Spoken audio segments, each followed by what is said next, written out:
I got the cash in the bag, stadium packed. Born a rock star in this life, gon' live it up on the attack. Baby, I'm bad, I just wanna get caught up in this life. I'm crazy, I'm mad, doing no cap. Only God wants you, better go live it up. Cash in the bag, stadium packed. Baby, I'm bad, baby, I'm bad. I just wanna stay bad, stay mad. Chip on my shoulder cause they treat me like an outcast.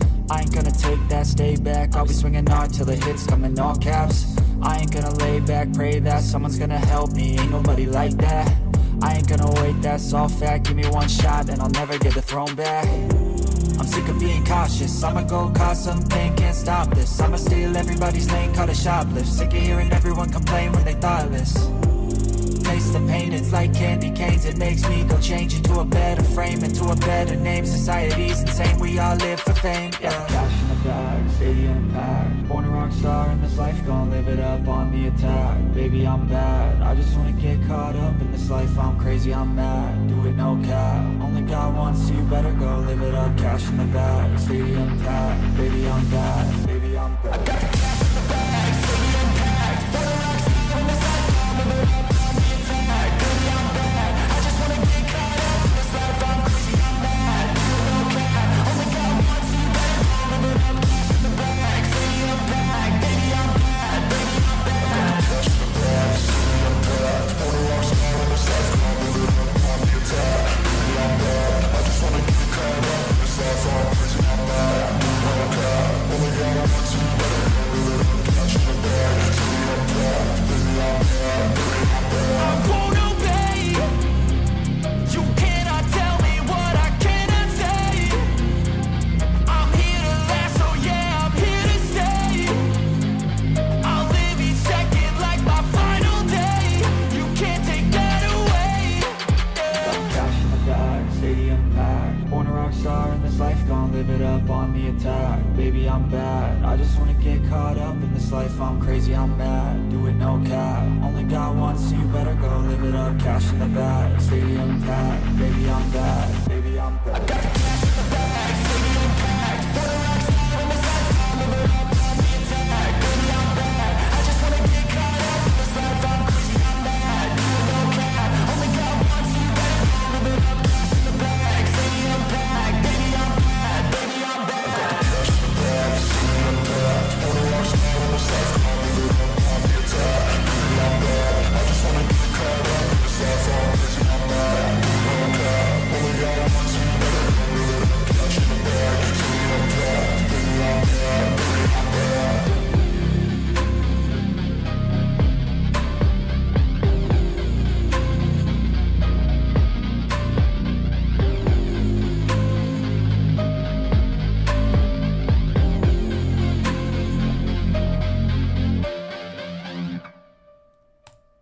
What is up, everyone? How are we doing today?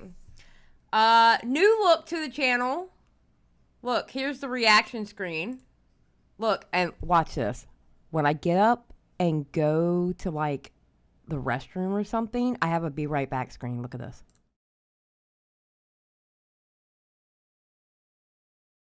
Isn't that cute?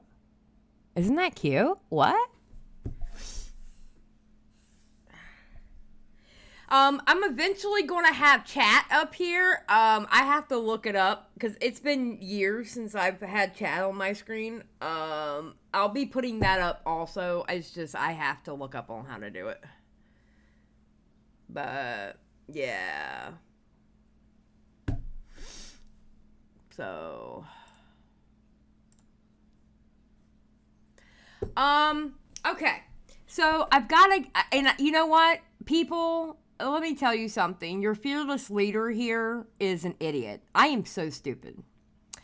So, yesterday, remember how I made that Caucasity line? I always make that Caucasity line, right? And knowing that homeboy's name is Raymundo, okay, maybe, well, because it's YouTube, maybe I was not wanting to assume.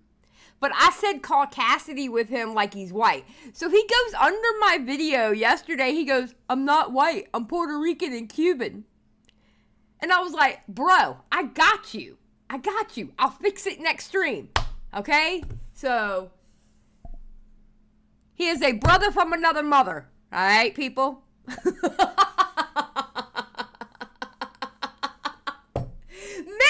you could have said it. Midna, why didn't you say it? You know, maybe it was because I forgot that was his name. I don't know. I don't like to assume things about people. You know what I mean? Unless it's like super obvious.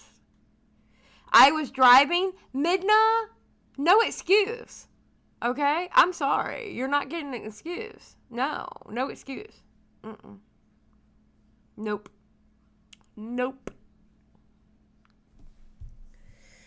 So, I wanted to, yeah, so he's Puerto Rican and Cuban. I'm sorry. Ray. I'm very, very, very sorry about that.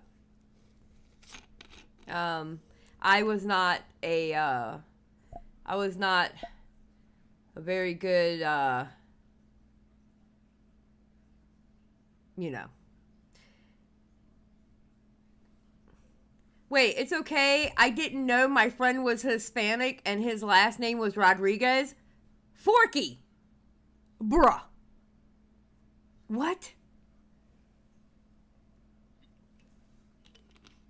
Yeah, let me Jack Dotery myself for Xylie. Damn right, Midna, and I better get a recording of it too. Okay, hold on. Be right back. I gotta go get my vape. I'm not even gonna put the screen on because there's no point. Hold on. Oh, you're laying down because you're fat and happy right now, huh? You're fat and happy right now. Like Mama gave me one. I'm gonna sprawl out on the kitchen. You didn't even finish eating. You fat heifer. You fat heifer.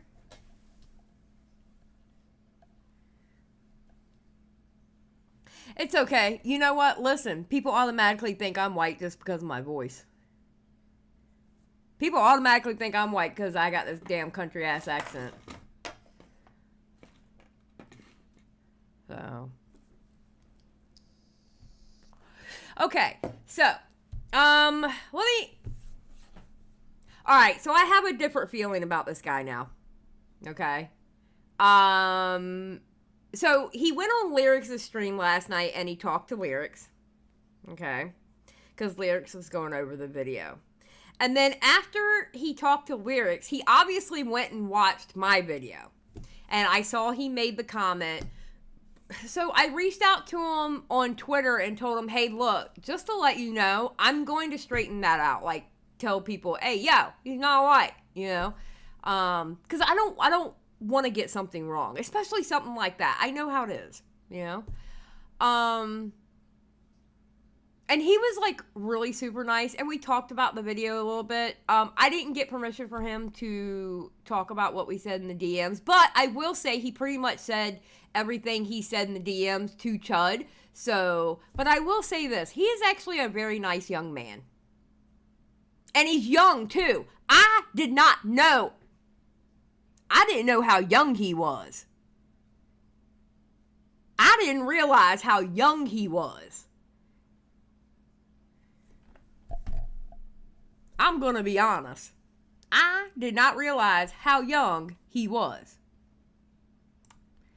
Because he's only like 21.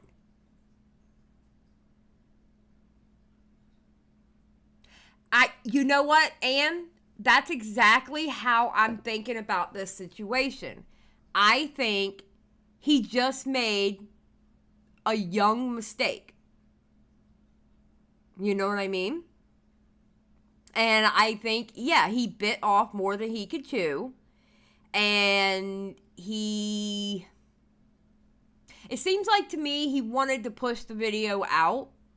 And he didn't think about it before he did it. You know what I mean? Yeah, he wasn't really rude about what he was saying. There was a lot of hypocrisy in the video for me. That was my main issue. Like, remember I said in the first quarter, I can tell I'm not really going to agree with this guy, but at least he's being nice about it. He's not like, you know, saying a bunch of gamer words or being like a bunch of sarcasm and stuff like that. And then he lost me with the moon in 3/4 of the video.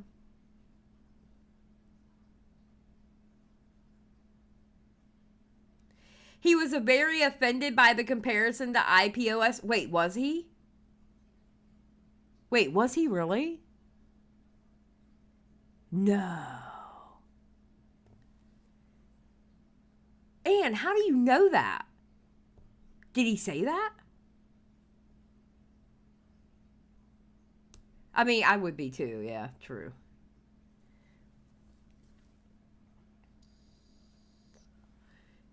Oh, he said it in Chud's stream? Oh, God. Did he really? I think I'm the only one that said he was IPO. He was like, wait, did Chud say he was like IPOS also? Okay, Kiki, did you see the video? Did you see the video? There were moments in there, it was like how IPOS did it. Okay. Okay, so Chud said it too. So Chud basically had the same takes I had, didn't he? Okay, so Chud basically had the same takes I had, probably. Or not, probably not all the same. He probably, you know, came up with different ones also.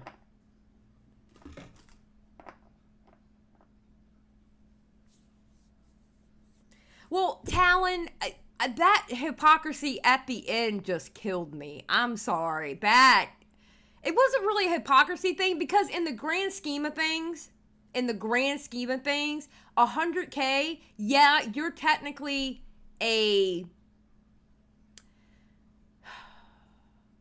you're like, technically like a medium-sized YouTuber compared to somebody with 1 million, you know?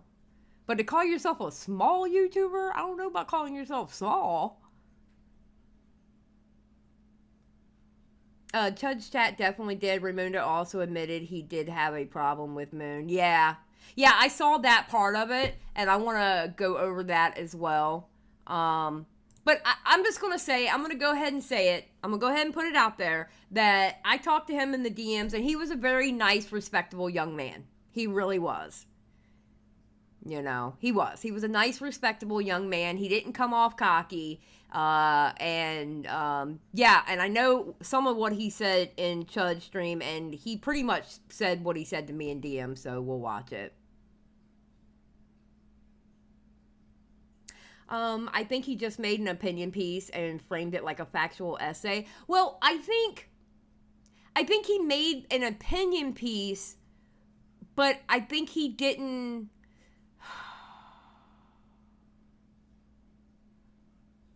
He didn't have the right people optic check it. You need somebody who will tell you about your shit. You know? Like, if I would have probably sent that video, like, say I made that video, and I would have sent that video to, like, Beckett would have cussed me out. I'm going to tell you right now. Beckett would have cussed me out if I would have sent that video to him. Beckett would have been like, what the hell is wrong with you? You always need somebody that'll give you an optics check and do not care what you think. They're going to tell you how they feel. Again, hopefully tomorrow I'll have the chat up on the screen. It was just, I did this 4 o'clock in the morning because I promised y'all I'd have it done. And I was like, okay, I don't want to lie to them. So, bear with me. Platinum for $279. He didn't have the proper etiquette, and that's okay. Yeah. Okay, so he calls into the Lerix stream. We're going to watch this. And, of course, there are no closed captions. So, this should be okay. If it's not, I'll slow it down, okay? I was calling. Hello. Hello. Is this Raymundo? Indeed it is. What is up, man? Thank you first and foremost for accepting the call, man. I appreciate it. Yeah, no, of course. You know, this is kind of the most attention I've gotten in a long time, and I was not expecting it in the slightest. So. Oh, and by the way, to the person, if you're in this chat, that you said that he had the cadence of Mama Max, again, I'm talking the cadence of Mama Max. I am not comparing him to Mama Max as in what Mama Max did whatsoever, okay? So just know that. I'm just saying, like, he talks like Mama Max. I really, really noticed it when I watched this. You know, it's cool to have this opportunity. Are we live right now? We are live. We are live. Awesome.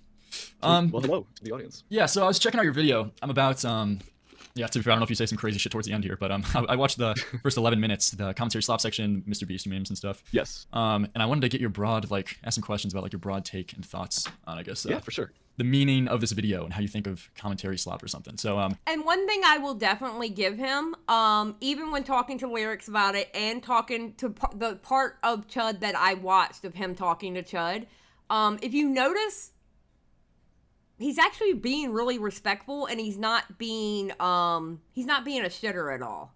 He's actually being rather nice. So I mean, that's cool. At least he didn't go up there. He made a shit video. Okay, we can all agree he made a shit video. Okay, but at least he didn't go up here and talk to these guys like he was better than them. You know what I mean? Like, he didn't come up with that air of, I'm better than you, I don't give a shit what you say, etc., etc. Yeah, he's not being a dark viper. Yeah, so at least that's a plus for him. Totally. the thing I was noticing about this video is that I feel like you were mentioning... My background. Yeah, Let me change my background real quick. That was very podcast. Is that the Pegasus Roni you mentioned in the video? That is, there's some lore to all this stuff, but you know. Oh man, you're I can't believe I call him white. I should be ashamed of myself. My father would whoop my ass for saying what I said. I apologize. Your camera's lagging pretty bad. Oh, is it? Is it good now? Shit, Maybe it's yeah, because it you're switching. Oh, I see it on stuff. stream. Yeah, that's not a good frame. There we go. That's somewhat better. Right. Are you good? Yeah, I'm good. Okay. Here, listen. To be fair, dude, it's lagging a bunch. I mean, I don't know if you want to keep it on or something, but I mean, it's all good. I'm seeing in the chat right now. People are they're seeing the derpy thing. I'll just do no video because I don't want to ruin the viewing experience or anything. Yeah, no problem. Okay, so dude, I saw my name mentioned. No, not mentioned there. At least put in the video. So I was like concerned. I was like, holy shit, man, what happened? Yeah. So I want to ask, what is your? Because the thing I noticed about this video is that you put out a lot of like labels and words. Yes. Yeah, he cut his camera on, but it was lagging so much. So I don't know, Ben. Okay? We're not going to ask the brony question. I think he is a brony. I'm not sure. I don't want to say that for a fact. I'm being told that he is, but I don't know for a fact. So I don't want to allegations are not evidence, okay? All right? Allegations are not evidence. So I am not going to say for a fact he is, because I do not know.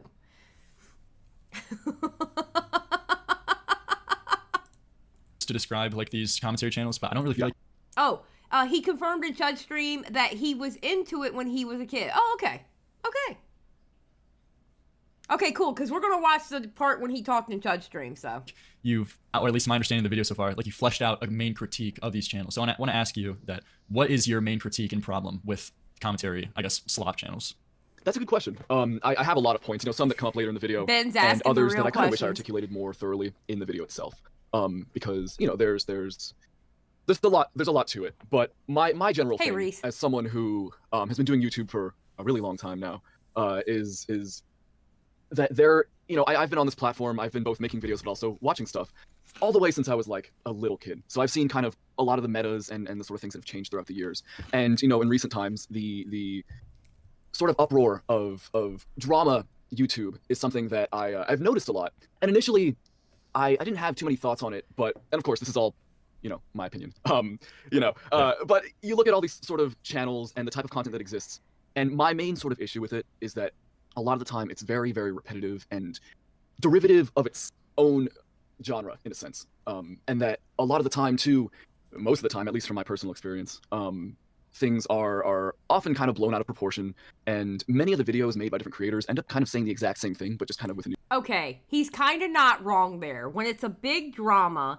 you literally see it's especially with a specific, hello, I can speak English today, especially with specific stories and specific certain drama tubers, you will literally, it's basically you're seeing the same story just with a different voice and different editing, but that's how it works. That's the news cycle with Mama Max. Look at the coverage that Mama Max had.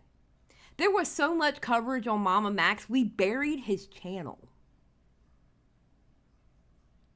Exactly. 3 days is like 3 weeks in internet time. That is very true, actually. This guy made a video saying commentary is a lot of slop, basically. Yes, that's what happened, Reese. This guy here, Raymundo, he said that,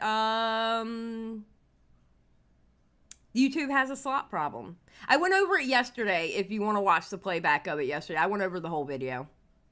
I kind of had some, I kind of spurred a little bit in some moments. And that's true. To be fair, actual news is the same way.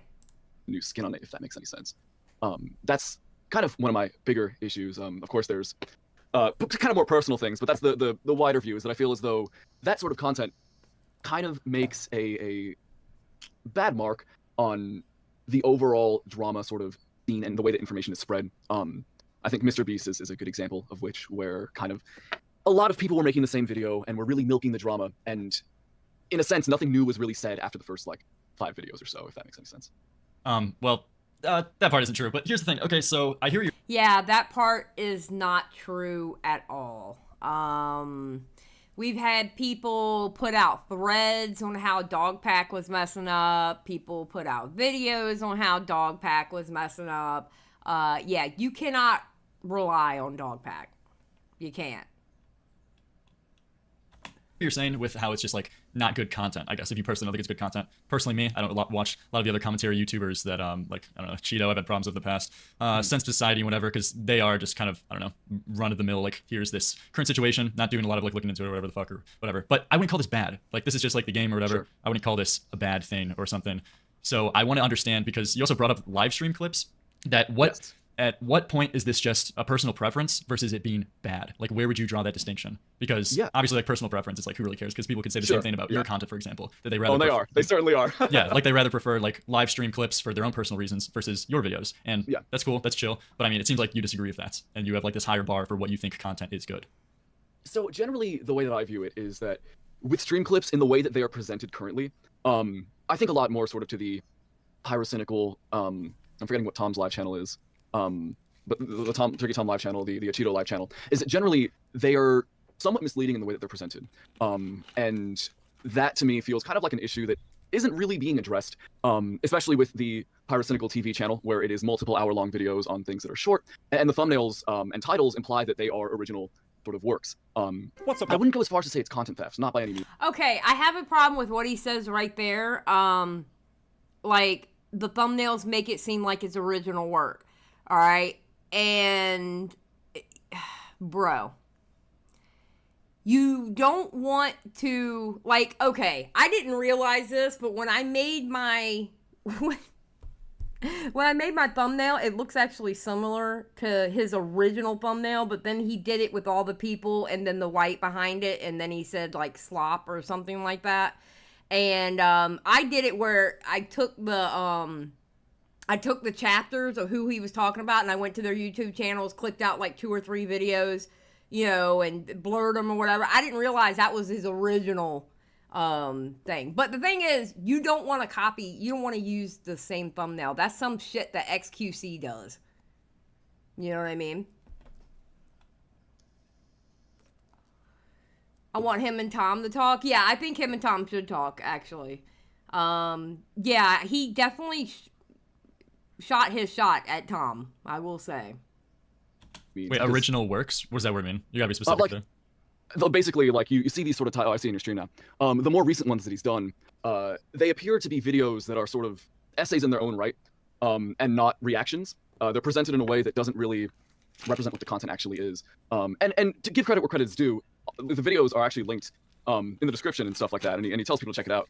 But to me, I personally find issue with that, because a lot of the times these videos end up getting more views than the original, and people tend to just watch the live stream clip and not go over to the original person's channel, which I think there is definitely an issue with. And, you know, you may disagree, but that's my... well, the first thing you said about the misleading, like, thumbnails and titles, the way they're being marketed. I mean, with this Piracy, I don't know if you want to look at another example, but with this Pyrocynical TV channel, I just took a look at it real quick, first time, and his About section says where streams are archived and uploaded. So it seems like he's upfront with that. I guess, would you say that these are here, I can share my screen if you want, that these are like... Yeah, I'm watching. I'm on your stream, yeah, I see it. Okay. See the ones down there, if you see the, like the Sonic Autism one, like that kind of line right there. Thank you, Arsonist. you know, they're very good thumbnails and very good titles. I don't think that he's trying to steal content, but the way that it's presented comes off as if it is original content. I just don't think. I think this is too far of a reach to make this. No, I don't think that at all. What? Because they're not taking the thumbnail like the original thumbnail? Like what do you mean? I don't understand that. I don't get that at all. Definitive point here, because I mean, like people have used multiple different thumbnails for multiple different types of content. Just him making this, he looks like he just looked up a picture of Sonic and put the text autism connection behind it. I don't think inherently that's supposed to now imply that this is you know, a video essay. But even if it is, I guess I just don't really see a big deal in this, like clickbait. Sure. Like really, I don't really have ever cared about clickbait. Do you find that to be like a big deal, like a wrong? I mean, it's just like YouTube. It's the game. Deal. It is the YouTube game, but I've seen it now with smaller channels who are basically trying to do the exact same thing. And that to me is kind of one of the bigger issues, because it sort of sets up this precedent that this is what works. And in a sense, it is what works. And for me personally, and this is the part where it kind of gets... Yeah, but at the same time, if they copy the thumbnail like verbatim, then they're going to get yelled at for copying the thumbnail, trying to recreate the video, and that they stole the thumbnail. There's no winning with these people. There's absolutely no winning with these people. I mean, most of it is just like opinion based, but and it progresses. Okay, here, I get your frustration, because I've had the same frustration, funny enough. But here's the thing: Sure. Everything is dictated by the market. If people are enjoying this, it's just the audience making this decision. It's not their fault for like doing this, because the audience enjoys this. The audience clicks on these videos and they seemingly enjoy the content. You can't now like blame these people for doing this. The main problem I see, that I was waiting for this point to be fleshed out in your video, because the main problem I see with slop channels, for example, is the concept of the news cycle being so fucked with daily commentary channels, is that people are tripping over themselves to cover the new next story. So they and only has algorithm and views on the mind, to the extent where they misreport the story and they spread misinfo. This is the problem. This is the problem I've had with Cheeto in the past. This is a problem that Sensitive Society has had specifically. I remember back. Yeah, I had to get reminded last night what Lerix's problem with the Cheeto was, and I forgot the conversation they had where a Cheeto, I can't remember what it was in the video, but a Cheeto was like he wasn't going to fix it or something like that, and he wasn't going to lose the views by taking the video down or anything like that. I remember the conversation, though. I just can't remember what it was specifically about. Back in the Pyro situation, funny enough. But that is like the only legitimate main critique I think I would give to these people, is if they're misreporting. But that point wasn't fleshed out like at all in your video. Well, not yet. That point is mentioned later. Is that mentioned later in the Schoolboy thing? Yeah. It's because that is one of my biggest issues with it, truly, because you know. Yeah, so I think that would be the only point that I. A. Welcome to the Just Saying Squad. I appreciate it. Those are changing too. My alerts are going to be changing also when I get around to it. I'm getting rid of the cat theme. Guess would be legitimate and actually tracks on. Everything else is just kind of like preference and dictated by the market or whatever. Like Pretty much, yeah. Yeah, and like the reason why I feel like that doesn't really fit in a video essay too is because as you're experiencing, you get a lot of people saying the same thing back at you. Well, who the fuck do you think you are? You're now like pontificating about your content being better than this other content, but I prefer this content way better than yours. So you find yourself in that situation. Yeah, it's interesting. You know, I didn't really ever expect to find myself in this spot, and there have been many times where I'll make a video that is just something that is on my mind that has bothered me, and I put a lot of thought into it and release something, and generally the reception has been pretty positive. But this time there's definitely a good amount of pushback, which I think is... Well, I mean, you gotta kind of expect the pushback, because you kind of went after people whose jobs are to... Listen, these people that you went after, their job, their internet job, is to be critical of other people. You took shots at people whose their job is to be critical. What do you think was going to happen? Think about it. What do you think is going to happen? They're going to be critical. I mean, I don't know what else to say. They're not just going to go and go, oh, okay, he took some shots at me, I don't care. What?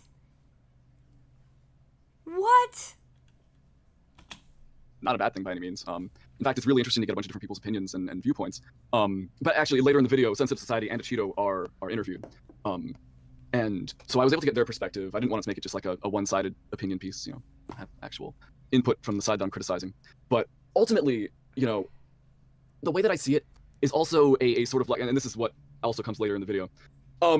There's a point where I talk about the. Are you familiar with the Smart Schoolboy 9 situation? Not really. I heard of it, but don't really know the details. I won't go into too much detail, but Is it just a meme of misreporting and people like getting the details wrong because they're so worried about getting like their first video in the algorithm first? to an extent, but it's also the way that you know, an issue of a real predator who's actually trying to prey on kids has become this kind of like drama farm. And again, yes, there is some people just report saying that you putting things that they saw on TikTok and that sort of thing with no actual evidence, and that being a pretty bad thing, especially when it comes like when it is something like kind of menial drama. I think it's bad, but it's not the biggest issue in the world. But when it comes to an actual predator, that is where I see a really substantial issue in it, and that is one of the main points that I make. And yeah. I really think it's dangerous. I think that's the point where it really comes to danger. Yeah. Yeah, and I know at Sensitive Society, as I mentioned earlier, he's found himself in some. I don't know if he made a mistake with the Smart Schoolboy thing, but I know he made a major fuck up with that back in the day with the pyro situation, him misreporting that because he was just trying to get first the story. Okay, though, but in regards to me, because I feel like I was kind of an outlier for the video, everybody else kind of like 500K plus or relatively bigger channels. So yeah. You mentioned my channel, or at least showed it up on screen. It showed on screen, yeah. I guess what would you take issue? Ooh, Lerix is like, I'm ready. I'm ready. What's your problem with me? Huh? With my channel. So I did it with your second channel, I believe. Yes. At least I intended to do it with your second channel. Yeah. And more so, the reason I didn't say it by name was because it was more of an example of just kind of the drama in itself. Like especially with kind of what inspired me to make the video was the Bo Black situation that was going down. Oh no! You're talking to the wrong person. No! Why would you go to Lerix and say, especially the Bo Black situation? No!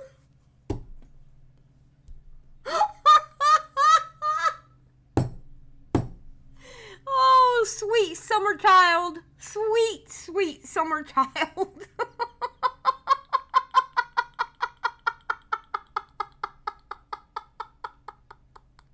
Yeah, technically he is talking to the right person.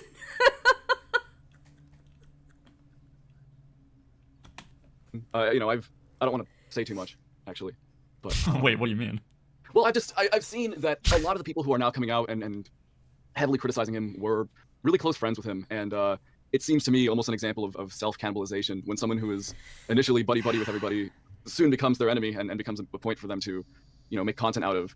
And essentially, so you would critique the Bo Black's coverage?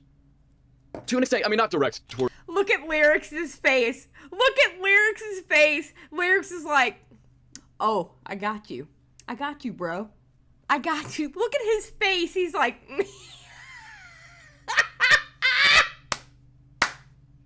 Lerix is like, got him. Towards you, but just as a whole, I found it very strange because there were people who were friends with him in real life. Wait, explain what was strange. I'm curious. I mean, I feel as though someone, and granted, let me also be completely clear. I think Bo Black was in the wrong. I think that he's completely justified to get the criticism that he has. But for example, with a lot of the, and I'm not fully caught up on what the drama is. I try not to be too involved in it. But you know, you look at the way that people who were outwardly friends with him have completely turned their backs and have been so truly negative. And I again, never was a fan of him. But it just shows to me, and this might be a just kind of emotional thing, and I believe it is, but it just feels very toxic. Where it feels as though there are things that could have been a private issue that then became shared publicly and leaked by these people that, from my point of view as an outsider looking in, seems to be just for the means of. Okay, let me just say this. Can we be cannibals? Can this community be cannibalistic? 1,000%. 1,000%. They can be cannibalistic. I mean, you still have people out there going, who's next? Who's next? Okay? We are definitely cannibalistic. But the thing is one, there's a lot of sarcasm in this community. Two, they're quick to call people out for shit in this community. Hello, it's a bunch of drama tubers. Of course they are.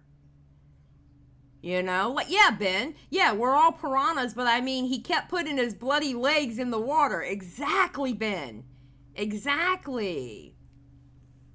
You know, you got to understand the community that you're kind of talking about here. But you know what? Lerix checks them. Well, content, really. I'm so curious what you saw to come to this conclusion. What specifically? There was a chat, a live stream done with a couple YouTubers. I don't remember exactly what it was, but the people that I know were friends with him. I think it was Augie, I believe is his name, something like that. Yes. Look at Lerix's there was face! a stream where, again, I don't know the full extent of it, but I believe he came on, got criticized, left, and then a bunch of people came in and kind of just shat on him. Correct me if I'm wrong. I don't know if that's exactly what it is. Yeah. So what did you take issue with it? Personally, it seemed as a matter of almost not blood sports, but it felt like more of an attack rather than sort of a respectful discourse to be had about what this person had done and the reason that they were being canceled, essentially. Ben, 100%. He's forgetting that why is important. Absolutely. He's forgetting the why. Either he doesn't understand the why, he doesn't fully know the why, but he's missing something in the equation. Arsonist says, as someone who was entirely on Bo Black's side at first, when I heard what went on behind the scenes and Bo Black's continued actions, I can't blame any of his former friends. Yeah, remember my first Bo Black stream? And I told y'all that I know Nick's going live tonight, but I hope he explains it more. Yeah, because it was stuff that I couldn't say. Because it wasn't my story. And I totally get, and I understood why, because the audience was left with, what's going on? Why is everybody turning on Bo Blacks? So then you had the first Nick live stream, which he explained pretty well what happened. But then his second live stream put it all together, and then everybody fully understood what happened. You know? The only thing I could tell y'all was what was my side of it. Crash for 2. He doesn't know the lore. He doesn't know the lore. Essentially. Do you know why? Do you know what Bo Black has done? To my knowledge, he faked having BPD. Exactly, Ben. It's true. And was overall kind of just boisterous, and I'm sure that there's definitely... Okay, so the problem is you're trying to, like, say, why don't you just have, like, a private call with him? Well, it's funny you say that, because the way that jump-started all of this is that I had a private call with him. I had a 50-minute private call with him trying to talk him out with his current issues and what's going on, because I was buddies with him at the time, and he recorded this private call and then leaked it as exposed material to do a stream on me. He leaked it around to different content creators and then did a stream using it to call me out. So that's why people are calling him out, and that's why it was done in a public fashion, because I see. When so done, essentially like fighting back to it. Yes, so when done in a private fashion, he cannot be trusted, and he's shown him. Basically, and it wasn't actually it was the call, but it was the nature of the call. Lerix didn't look bad at it at all, and it was the shopping around the call to people, and then kind of talking shit behind the scenes. And then, unfortunately, Bo Blacks thought it was smart to listen to Toastify and Smaggle, the two people who are on Lerix's stream all the time. I don't know why Bo Blacks did that. That was his undoing. So, yeah. Himself to be that way. Gotcha. I see. Yeah. Okay, yeah, that definitely makes more sense. Yeah. Yeah, so I don't know. Again, yeah, you kind of just made like a firm conclusion without even knowing the context, right?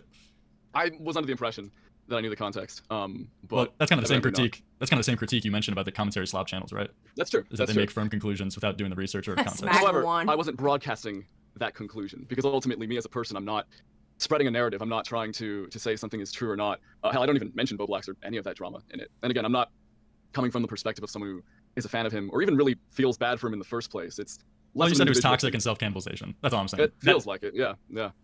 Okay, but yeah, I'm sure Cheeto felt a certain thing. I'm sure different channels felt a certain thing when they reported on a situation or talked about it. But the difference is they reported on it, right? Yeah, I guess it's just the concept of having an opinion about it in general, like having an opinion that's a firm conclusion without knowing the context. But yeah, we got it. Sorry, where did this all stem from? How did we get on Bo Blacks? You were asking why your channel was included. Oh yeah, okay. Let's see that. I don't think that was ever answered. No. I mean, my answer is that it was just another channel to use. I'd click through which one of the videos. Another channel. Oh, there was it was the Bo Blacks one, and there's one I watched on my other channel as well. Which one was it? I think it was the dog pack one, right?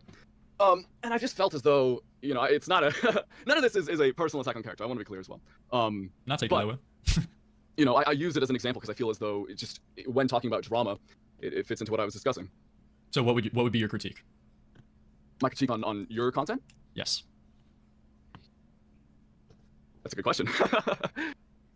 Go ahead. Okay. Go ahead. I don't know. I'm kind of surprised you included my video, or at least my channel in your video. So yeah. You don't have any critiques of it?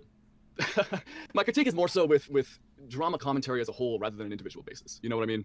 But you included my individual channel in the video. I mean, dude, come on. Like, you're calling... I mean, listen, Lerix has the right to ask this question. Like, bro, you included my channel in that, so what's your problem with me? You're calling out other slop channels in this video and acting pretentious towards your like analysis content. Meanwhile, you just included my channel and don't even have any critiques of it. Would you agree that your channel where do you does get this not fall ego into from? commentary drama? Would you agree that your content doesn't fall into the commentary drama sort of, sphere? Yes, I covered commentary drama, but I want to know what critiques apply to my content. Listen, what I was saying was that it was commentary drama. It was included. Well, you included. I can play the clip. You included my channel when you said that people are spreading misinformation. That's when you Is that what it included. was?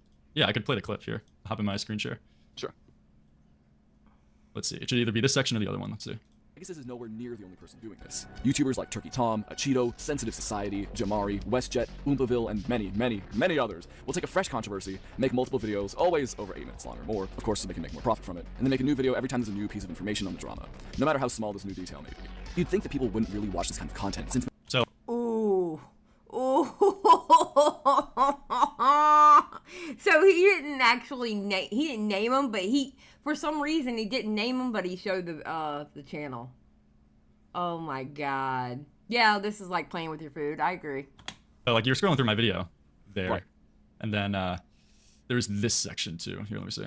From what we're discussing today. It's a bit confusing, but, just stick with me. Drama commentary channels often upload on a near-daily basis, covering the topical news and online culture.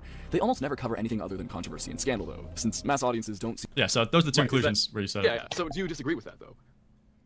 Yes, I don't think the critiques that you are applying to these other people, like, apply. And that's why I asked you what your critiques are of my channel. So the critique that's shown in my video is that basically all of the coverage is of negative situations, right? But that's what we do. I mean, we talk about happy situations, but how often do happy situations come up? Let's be honest. In the world of the internet today, how many happy situations do we really see that are newsworthy? You know what I mean?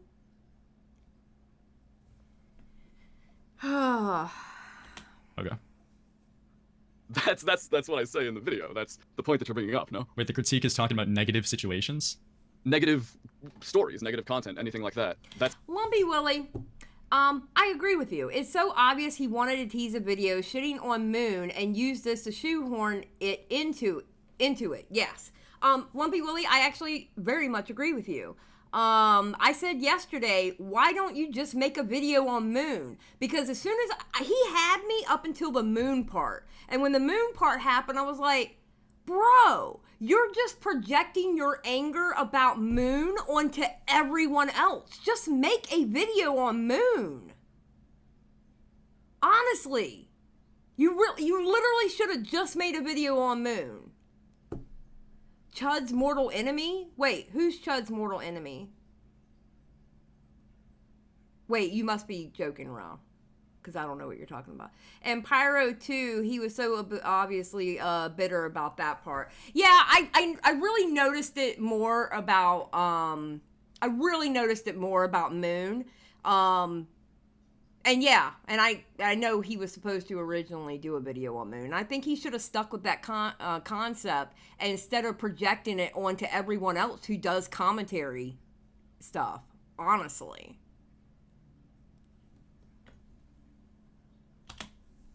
what I'm saying in the clip that you just played. What is your problem with negative stories and people covering it? Why do you have a problem with that? I mean, honestly, the way that I feel about it is that many of it seems to be, to an extent, at least from my point of view, unnecessary, right? In the sense that... Okay, so then I would ask, what is specifically unnecessary about my channel? Bro, you know what? Technically, yes, everything we do is unnecessary. We're not changing the world here. You know what we're doing? We're being gossipy bitches. That's what we're doing. We're giving out the tea. We're giving out the gossip. That's what we're doing. We like to add facts and logic to it, okay? We're not full-blown tea channels, just saying, you know? But I mean, bro, in the grand scheme of things, none of us are changing the world with our content. It's not meant to do that. It's meant to point and laugh at freaking idiots on the internet. Sometimes cuss a couple of them out because they're degenerates. But but still, that's what it's meant for. Yeah, we're the TMZ of YouTube, bro.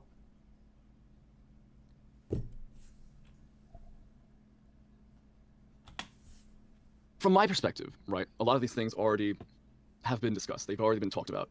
And when multiple other videos are made about it. Oh, wait, Kiki said Lumpy Willie is always being screamed at. Yeah, I've heard about it. Lumpy Willie is actually a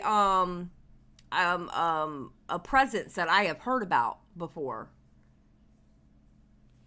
Oh, the whole video was full of contradictions too, to be honest. And bring on a Cheeto and sensitive society was the icing on the cake. Oh, bruh, you're not wrong. He was complaining about misinfo, yet didn't call them out for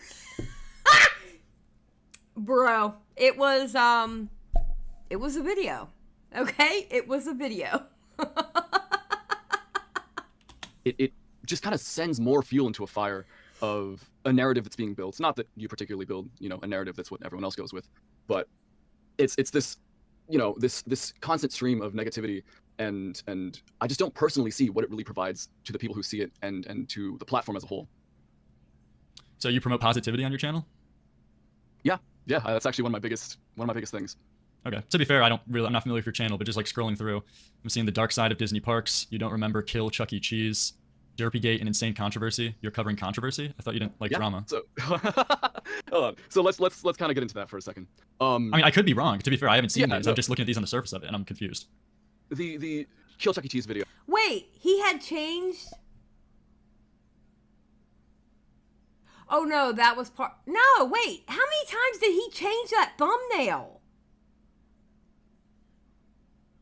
What the hell? How many times did he change that? Okay, well, all right. Video, right? It's about a music video by. Listen, I'm gonna be honest. I don't care if somebody says that I have lazy content. I literally do the laziest content that you can do. And I said it yesterday, and I'll admit it today. I literally do the laziest content that you can do. I watch other people's shit and give my opinions. That's basically what I do. I do not care. If you call me slop content, that's absolutely fine. I do not care. You call me a drama farmer, I will put on my farmer hat, my farmer boots, and go out there and farm. I do not care.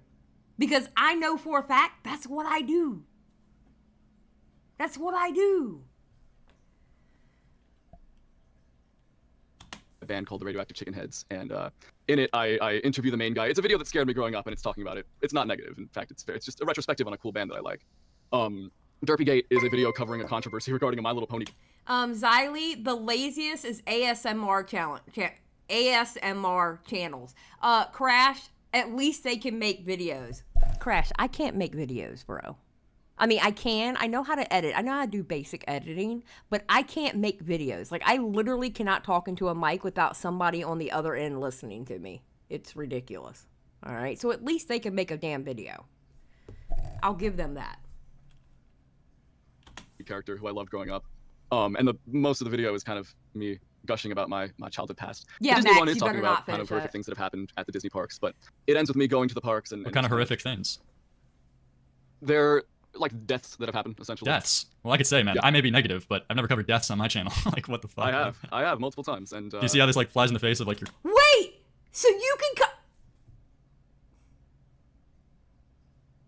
can cover deaths, but we can't talk about some idiot on the internet that crashed his car, or some idiot that went balls to the wall in people's DMs and then turned around and asked for money,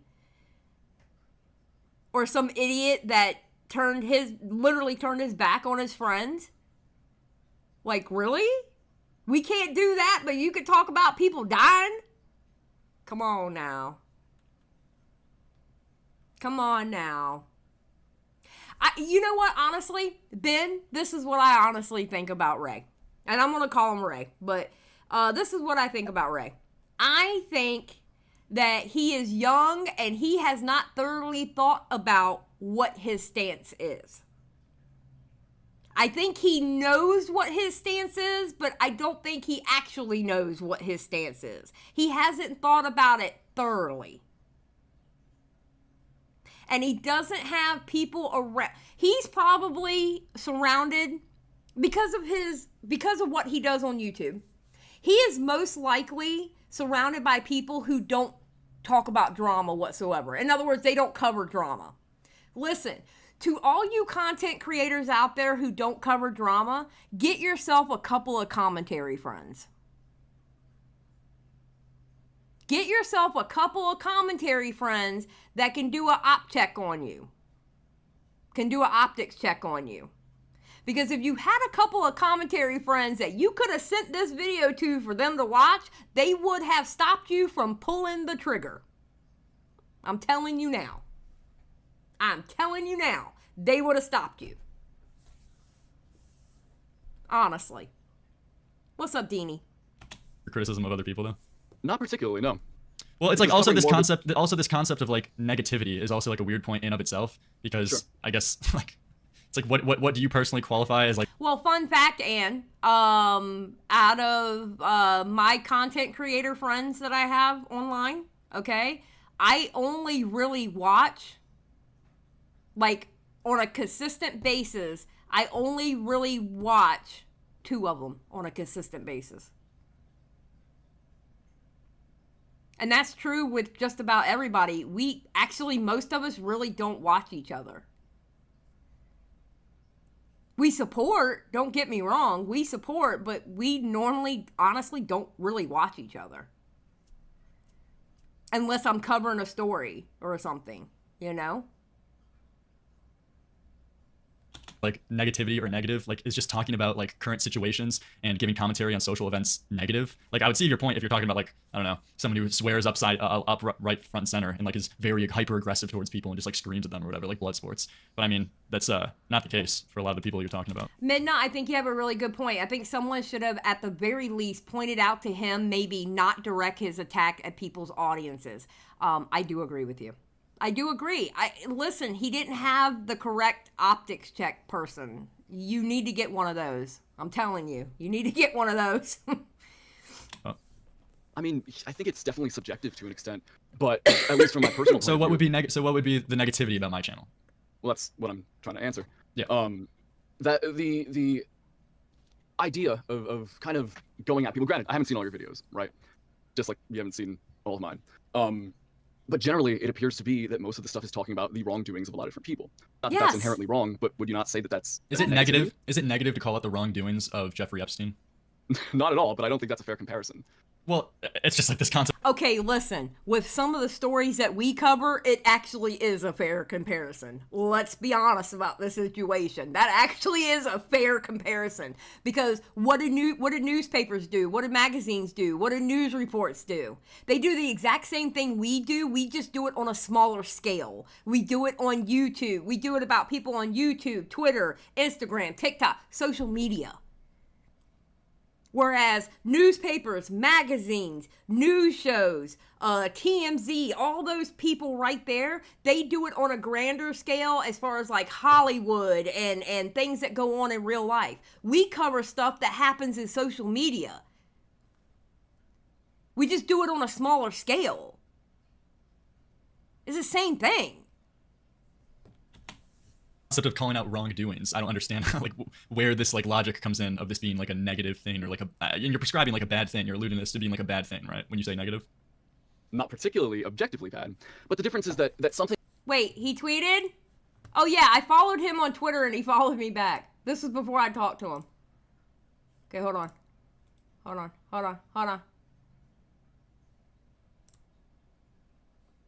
Okay, let's see.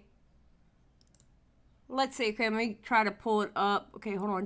Did I get rid of it? Please don't tell me. No, I didn't. Okay, that didn't help, but okay. Hey everyone, I decided to remove the slot video as I feel it wasn't up to the standards that I want to set for myself. I think there was a solid concept, but my research and writing fell flat, and for that I apologize. People provided some really good criticism, and I've seen where I could have been more thorough. I've learned a valuable lesson and will be far more diligent going forward.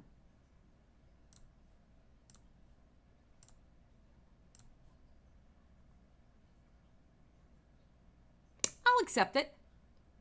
I like it.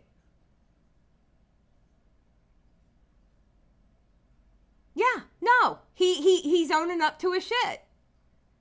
Isn't that the whole point that we want people to do? We want people to own up to their shit, right?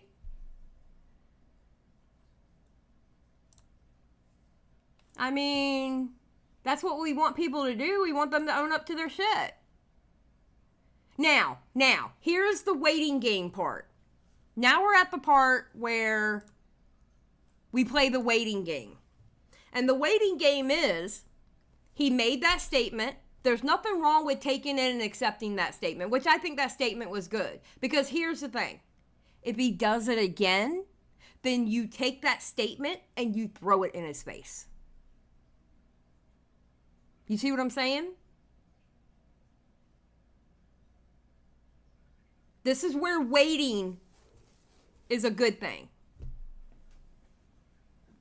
He made that statement, which I think the statement was fine. And and maybe he genuinely, because I'm telling you, when I talked to him, and I didn't talk to him in voice, I talked to him in the DMs. When I talked to him, he was even telling me then, no, he learned criticism and he took in the criticism and like he understood some of my points and stuff like that.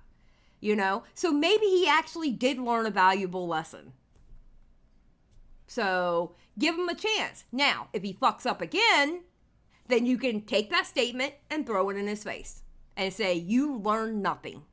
But if he doesn't make that mistake again, that means he actually learned. You know? And yes, Julianne, I agree. He handled it better than POS and King of Nothing. You know? Listen, he makes that moon video, I'll cover it. I'll cover that moon video, because that sounds like some spicy drama I want to see. Absolutely. Thing like talking about Jeffrey Epstein, where there are things that are objectively evil and horrible. Of course, that should be called out. That should be addressed, right? And I would hope that most people do. A lot of Blue Guy says Nick L for defending this guy. No, I talked to Nick about it last night, and I understood where Nick was coming from. When Nick said what he said on Twitter, and I told him, I said, listen, dude, I kind of disagree with you, and I was throwing up how he said, you know, that people were covering that one creepy guy for monetary gain while he had a sponsor on his video. The smaller channel comment, the moon part where it felt like he was projecting his being pissed off at Moon onto everybody else. And Nick understood where I was coming from too. It was one of those things, I hate to say it because I know Tipster says this a lot, but it was like agree to disagree type of thing. You know? It's on Twitter. And by the way, FYI, it's a perfect example on how I do not always agree. We do not always agree in this community. Okay? FYI. We actually do have our own brains and think a certain way by our own accord and not somebody else's. Just saying. Of my content is based around, you know, calling out people who exploit children on YouTube. And giving solutions as to how we can help. So it's so you're saying that it's subjective. Okay. And then from the videos you've seen of me, you've deemed this to be negative. So then what video did you watch of me that you felt was negative and that is getting across this idea you're explaining? I watched the Bo Blacks one, not fully, but You didn't watch the Bo Blacks one? What? Bro. Come on.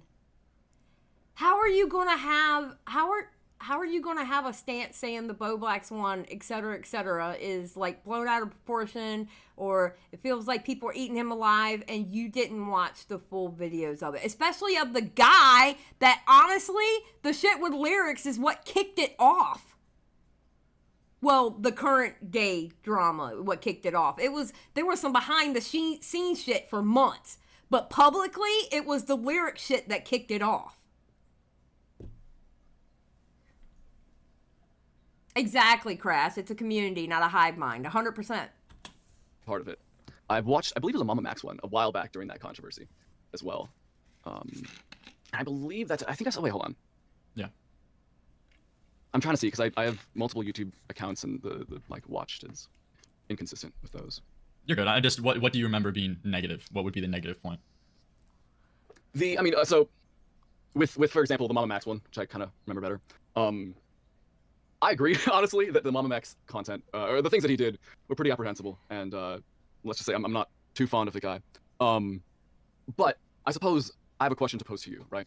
When these things have already been talked about and discussed by a lot of different people, do you feel as though your input, like I suppose I'm just trying to articulate, I do not debate ever, but You don't have to debate. All you have to do is just explain what you. Yeah, like, y'all are trying just to get across having a the idea in your video. conversation. This isn't a debate. I don't feel like I'm going hard at you, but I mean, you included me in your video, and it seems like you can't really fully explain what even your problems are. It's like, how do you expect people to take seriously your video essays? Sure. Wait. I'm sorry. Do you mean as a concept alone, or just the video that I made about, the slop stuff? The slop stuff. That's all I'm aware of. Okay. Yeah. To me, generally, the main thing is that I come from the perspective of is this necessary? Does this, like, what is the contribution? Sorry, I can't talk. What is the contribution of this content? Right. What makes any of the coverage different? I think it does definitely change. There are different tiers of drama. You know what the contribution is?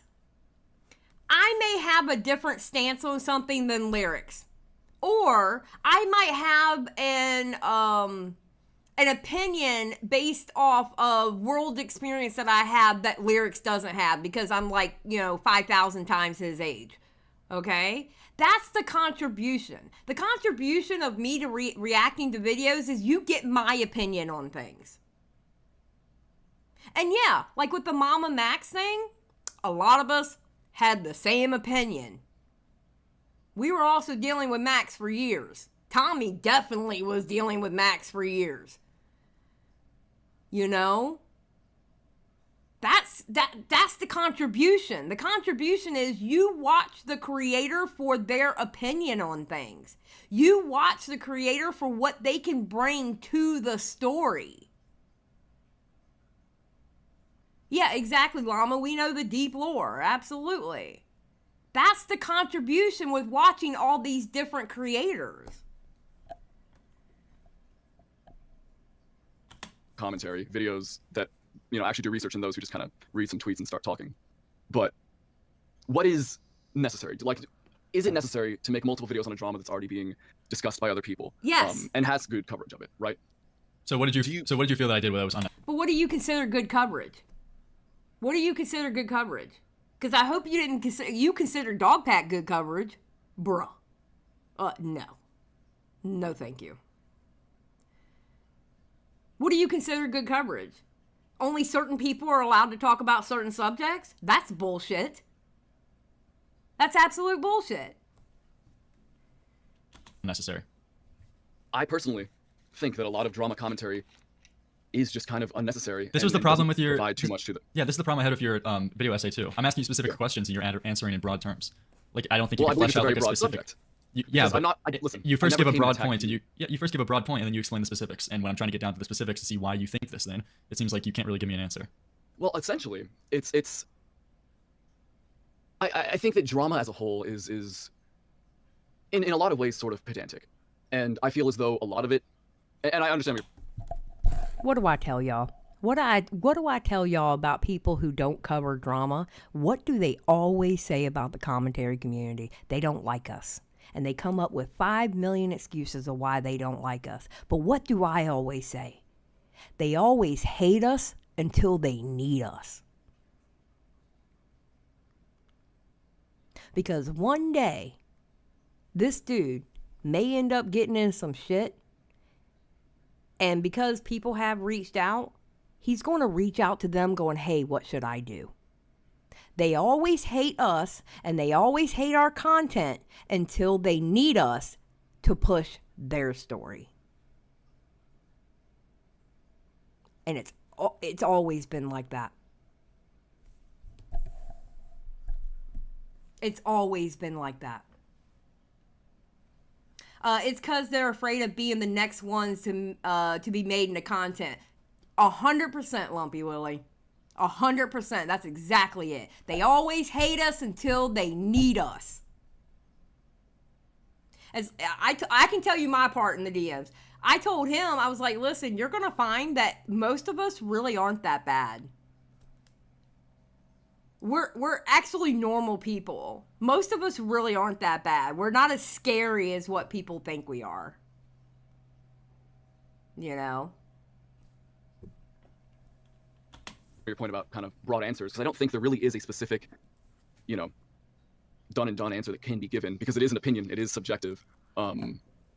I just really, I'm kind of anti-drama. Do you want to talk sometime in the future? Do you want to like Sure. like Yeah, no, I don't know, like prepare or something, or like think through this a little bit more and then talk in the future about this? Because That would I probably guess be a better idea. Yeah. No, I mean, Why don't we do that? That could work. Lerix is like, I'm over it. I'm over it. I'm completely over it. Because I was watching it and just kind of paused it and popped on here. Definitely good. not ready. You could reach out whenever that you got this. All right.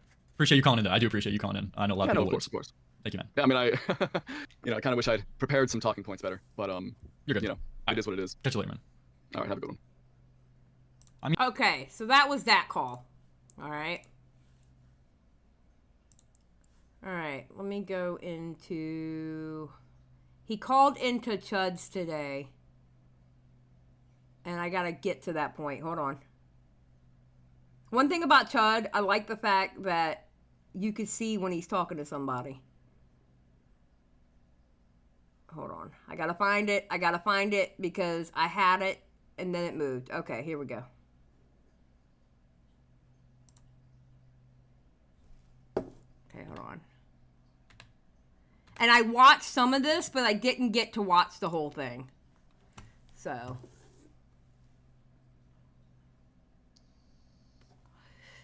Oh, I seen Chud go over the video, but yeah. I didn't, I was asleep when he was going through this. I think I was asleep. Alright. So this is when he's, don't go by the title. He's doing some other stuff right now, but this is when he called into Chud's. You know, letting me speak my piece, but ultimately, I agree with a lot of what you said, so there's not going to be too much contention. Oh, no. But You're not just being agreeable, are you? Come on. No. I think I want to be clear. And that's the thing. I think he already agreed with a lot that was being said after talking to Lerix, seeing Lerix's reaction to the video. I know for a fact he went and watched mine because he made the comment. He made the comment in my my comment section about it. So he went and watched mine. And in the DMs, I know he watched it after the talk that we had. So I think he was already like, yeah, I think I fucked up. So. Clear that I had no idea really what I was getting into. Ultimately, what this video was a collection of sort of thoughts that I'd had and things that I was just feeling for a little while. And one day I just kind of decided that I wanted to cover it. And now I'm realizing that the way that it was presented and a lot of the points were rather weak. And there's some things that, while hearing other perspectives, I don't agree with. But there are things that I still absolutely do agree with. But yeah, no, we can get into all of that. I mean, the main thing for me, I think, because, you know, I don't judge a video by its thumbnail and title. But I thought, okay, what's this? Let's have a watch of it. You call it... Sure. I saw it on r/YouTube drama, and I was like, oh, that looks interesting. And I ended up sending it to Nick going, look at this. This video actually looks interesting. I'm you know, I want to watch it. And then we watched it yesterday, and, you know, I had my moments of having a fit watching it, but, you know. YouTube has a slot problem. And then I get into it, and it seems like you're presenting that YouTube has got like a slot problem. And to me, I'm thinking, well, the problem needs to be solved. And also, we need to figure out what the problem exactly is. And it just feels like you didn't really say what the problem was beyond, I don't personally like this type of content. I see. You see what I mean? No, I mean anything on that, or? Yeah, no, totally. I mean, because initially, and this might be evident as the way it ended up turning out. Initially, I was writing a script about Moon, and that was the sort of main thing. And yes, I did say that in the Moon segment. It came across like you wanted to make a video on this Moon guy. I said the exact same thing. Like, he should have just made the video about Moon. It seemed like we were there for the first quarter, and then when we got to the Moon part, it became apparent that this video was based off of his hatred for Moon. And it felt like to me that he was projecting his anger on Moon he was projecting his anger of Moon onto everyone else.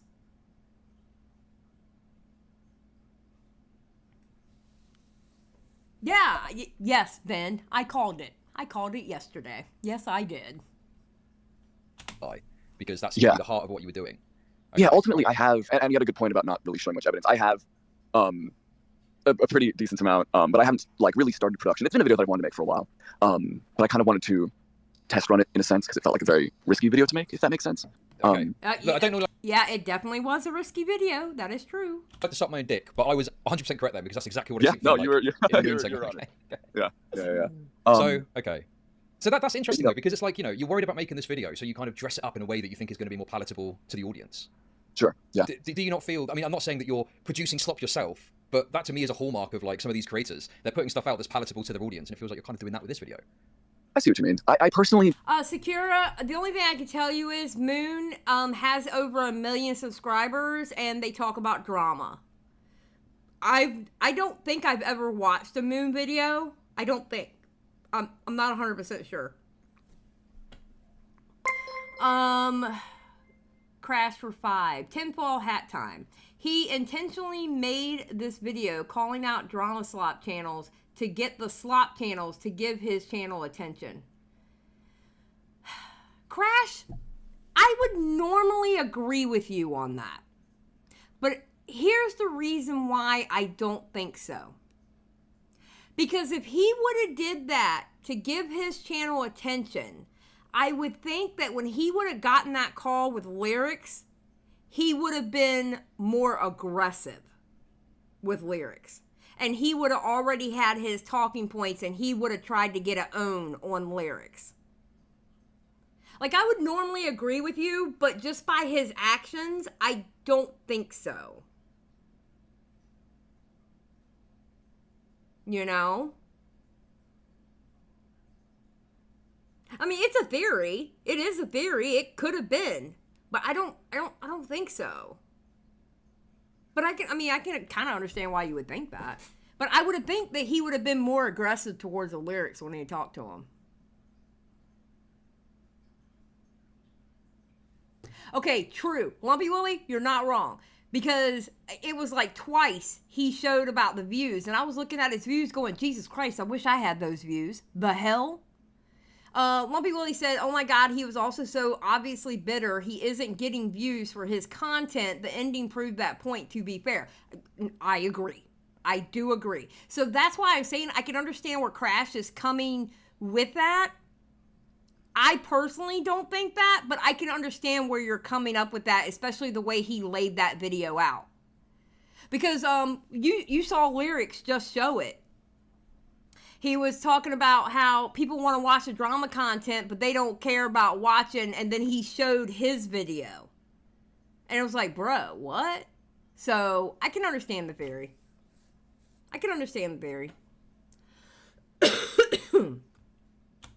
The way that I saw it was to just kind of give a criticism that was on my mind. And I, I didn't particularly make it to be like, oh, this is going to be the most easy, palatable to watch thing. But I do understand that argument.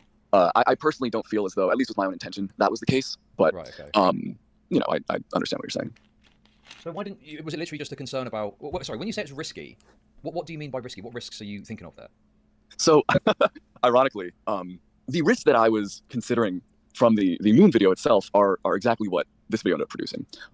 And so I was kind of right. And those risks were really just kind of a step into a spotlight that I am pretty unfamiliar with. And in retrospect, it makes sense how we got here. But I really was not expecting this video to do well or to really be considered by that many people. And so that was my concern. Bro, okay, listen, in that video, you literally went after a whole community. A community of shit talkers.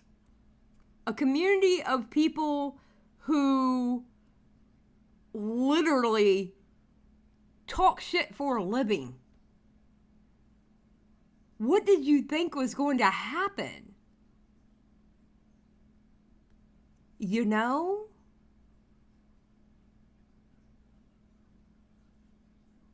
Come on now. What did you think was going to happen? Especially when you invoked Turkey Tom? What? Come on, bro. Come on, little bro. With the Moon video, or just that as a project really felt as though it was something that would make a lot of people upset and definitely lead to some semblance of drama, which, again, it's kinda, I feel, look, I've got to be honest with you, mate. I feel like this is cope. It's like, Midna, he attacked the autistic community. Now he's paying the price. Oh my God, you're not wrong, actually, but still. That's rude. you put Turkey Tom, Moist Critical, Mutahar, like all these people. I mean, I say more so like Turkey Tom is someone who's got like quite a motivated, engaged audience. I feel like you put them on the thumbnail, and then you're like, oh, how is this? I'm surprised it's caused. Okay, I figured out the thumbnail thing. In the back end of YouTube, you can put a certain amount of like what, 2 or 3 different thumbnails, and then the algorithm will pick which thumbnail works the best. And that's what he did. That's why his thumbnail keeps changing. Cause drama. Like, you're provoking the drama by including these massive YouTubers on your thumbnail, and it's likely to elicit and draw their attention, no? I mean, on the note of Turkey Tom specifically, he is someone who is very prideful in the label of slop. And to be clear, I was talking about like Tom Dark and the live channel. But it's not really something that I really felt was this kind of like breaking like attack on him. It's just kind of something that him and also Pyro and a lot of these people do. And it's like, Crash, he was scared of our rhythm and artism. Crash, you are my number one retard. I love you. You are my number one retard. Okay? You are this channel's Smaggle Daggle. Alright, Crash? Just to let you know. You are this channel's Smaggle. like, yeah, I'm making slop. So I didn't really feel like there's too much of a inherent risk since that is part of their brand identity. Okay, I just feel like you've massively underestimated that then, because the thumbnail is them, and Definitely. Is slop. And but it's like, yeah, that would be seen by a lot of people as negative, and I'm sure Turkey Tom would probably take it in good natured, and would probably have an issue with arguments you made. I don't know which take on it is, but that would be his position. Yeah. But obviously, you are going to get a lot of people that are just mad at you because you only got Turkey Tom, right? Yeah, and I certainly have. And to me, ultimately, I am heavily considering just privating the video as a whole, because in which he did. He did private the video, as we saw the tweet, and we already knew it before he started the live stream. Hey, listen, okay? Listen, Smaggle is bigger than I am, all right? He works with, like, Nick and Com and Lerix, okay? I'm a small fry, all right? So Crash is my Smaggle. Leave me alone, all right? I can't afford the great and almighty Smaggle Daggle, all right? I can't afford him. Leave me alone. I don't feel too confident. I think, a lot of the points that I made, I can concede now. And not that I think I was completely wrong with everything, but I think that the way that it was presented was not in the best way. And I don't want my sort of, standing to be someone who makes shitty points, or at least presents points now.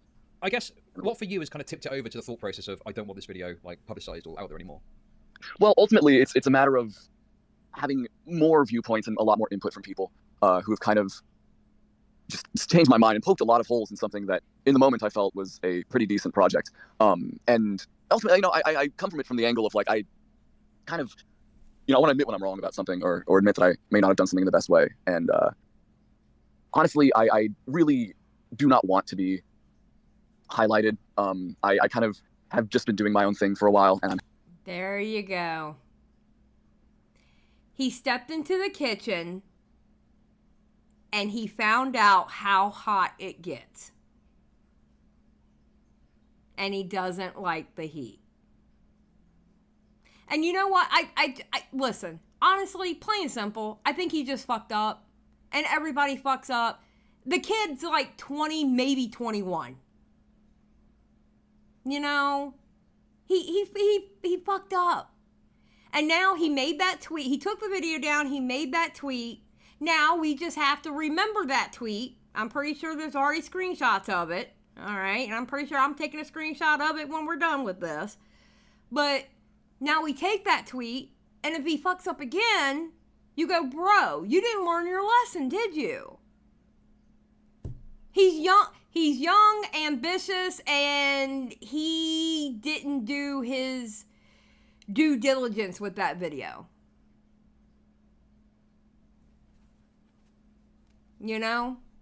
He made a mistake. People make mistakes all the time. God knows y'all seen me make mistakes. The hell? I made a major mistake at one point. We all make mistakes. Hopefully he learns from it. I have faith he can turn this around if he try. Yeah. I would like to, I would like to think that he is going to learn from this. Now imagine if he went after the VTuber community. Oh, he would have been done for. He would have been done for. Them VTubers don't play.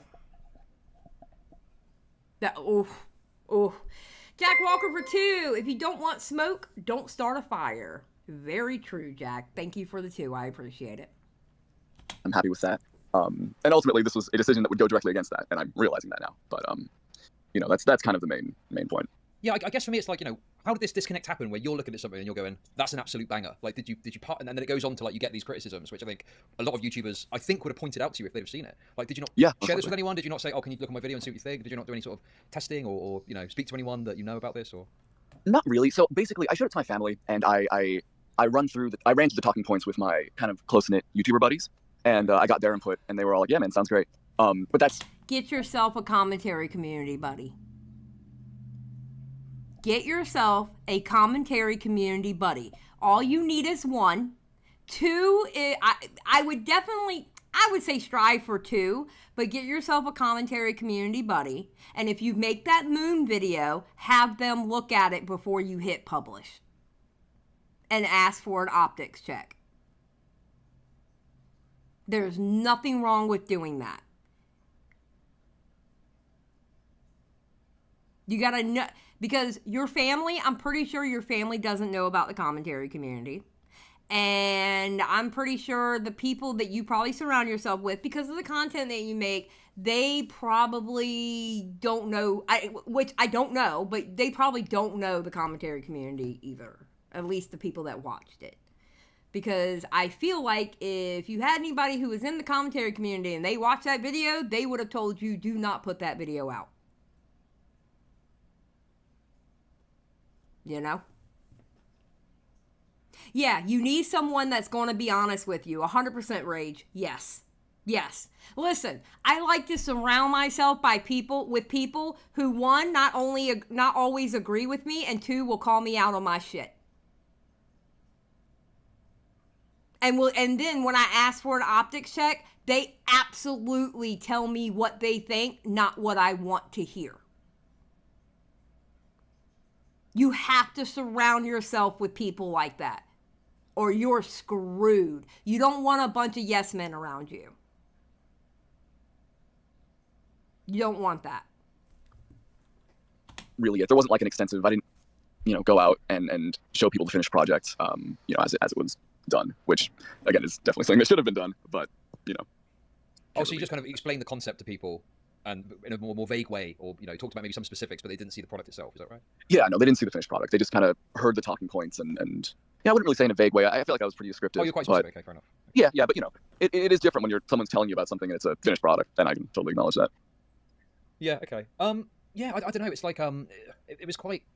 I felt like it was quite incoherent, and you tried to like label too much stuff as slop. So then when you're summarizing, you're saying, well, slop doesn't need any personality. And I'm thinking, like, well, some slop that you described does need personality, because right. to stream you need a personality. Like I would. Yeah, absolutely. To stream, you need a personality. There are some people, like, okay, Tommy C. Tommy C will cover subjects sometimes that I do not care about. Nick, same way. He covers streams sometimes. He'll cover some stuff on streams that I just do not give a shit about that subject. But I watch them because of their personality. Their personality draws me in to watch them. You know? And then sometimes Nick will cover stuff that I'm like, okay, I'm going to go take a nap because this subject, I've either heard it way too much or I just don't care. You know? Yeah, you got to have personality in your listen, there's a reason why I don't like watching Sunny V2. I think that fool has no personality, and I can't make it through a Sunny V2 video unless I absolutely have to. agree with you if you're talking about like saying AI channel. Obviously, that needs no personality. Or Yeah, something like that, definitely. right? So, do you feel that maybe the definition was too broad for you then, in terms of the video? Yeah, honestly, that's actually one of the biggest points that I've kind of seen and that I am kind of now walking back. And I don't want to seem spineless. I genuinely am taking the criticism and You're not reading chat, are you? Don't read chat, whatever you do. I'm Don't not read- reading chat. No, Okay, I feel good. like it's gonna throw me off if I Good, do. good. Are they being mean? Don't worry about that, okay? Oh, No, the thing is, But the thing to bear in mind with this is my chat is obviously people that watch me, that watch a lot of slop. Okay, they're all little piggies. Okay, so don't worry about them. But anyway. gotcha. So But yeah. Stu is in here and Nicholas Dior. That's crazy. Yeah, of Hi course, guys, I like your stuff quite a lot. I swear to God, I think if Chud ever asked me to be on his stream, I would have to tell him no. I would have to tell him no. I like Chud. I do. I enjoy Chud's coverage. And I thoroughly like him. I usually have to catch his video uploads, and I do watch them. But, yeah, I think I would have to tell them no. No. I like you, Chud. But, no, sir.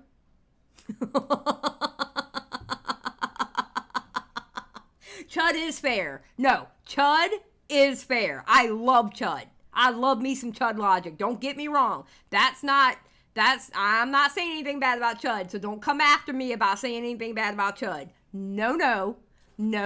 I love me some Chud.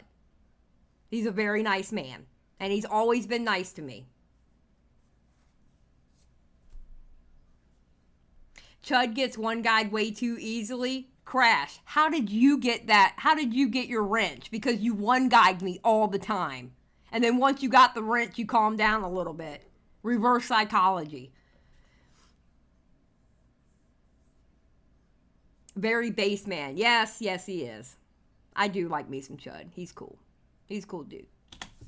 Long-time fan. But regardless, I think Chud always says Xylie is a nice lady. Aw, well, I like Chud. He's a nice man. He's always been nice to me. He's never been shitty to me. I like him too. if there's something I could change, it would definitely be more of a distinction. And I kind of wish that I'd come up with different sort of incarnations or levels of, quote unquote slop, rather than just kind of saying it's all one thing. Because I'm seeing now that clearly it is, and the streaming point is a great point. I do maintain that not all, obviously, but I think some commentary channels that I've lumpy, seen right? don't have too much of a personality, and they're just kind of quick to topics, which is why I can assume they have, an audience. no. Okay, bro, what kind of personality are you asking for, though? I don't understand what he means by that, but okay, Chud's probably getting ready to get into it now. Have too much of a personality, and they're just kind of quick to topics, which is why I can assume they have, an audience. The thing is, if you'd have made that point and said, these particular types of channels, gameplay or AI voices, or not without naming any names, but just talking about daily topics, and it's like interchangeable almost. Yeah, sure, maybe there's a point to be made there. Because ultimately, that is the point that was being made, but but not actually. Okay, but you lumped in people like Lerix and Turkey Tom and some other people that actually show some personality. So I mean, bro, your video was all over the place. Like,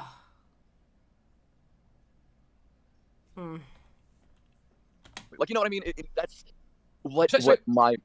There's the bones of a video in there. I think your video, there's a concept there that could work. And There's certainly.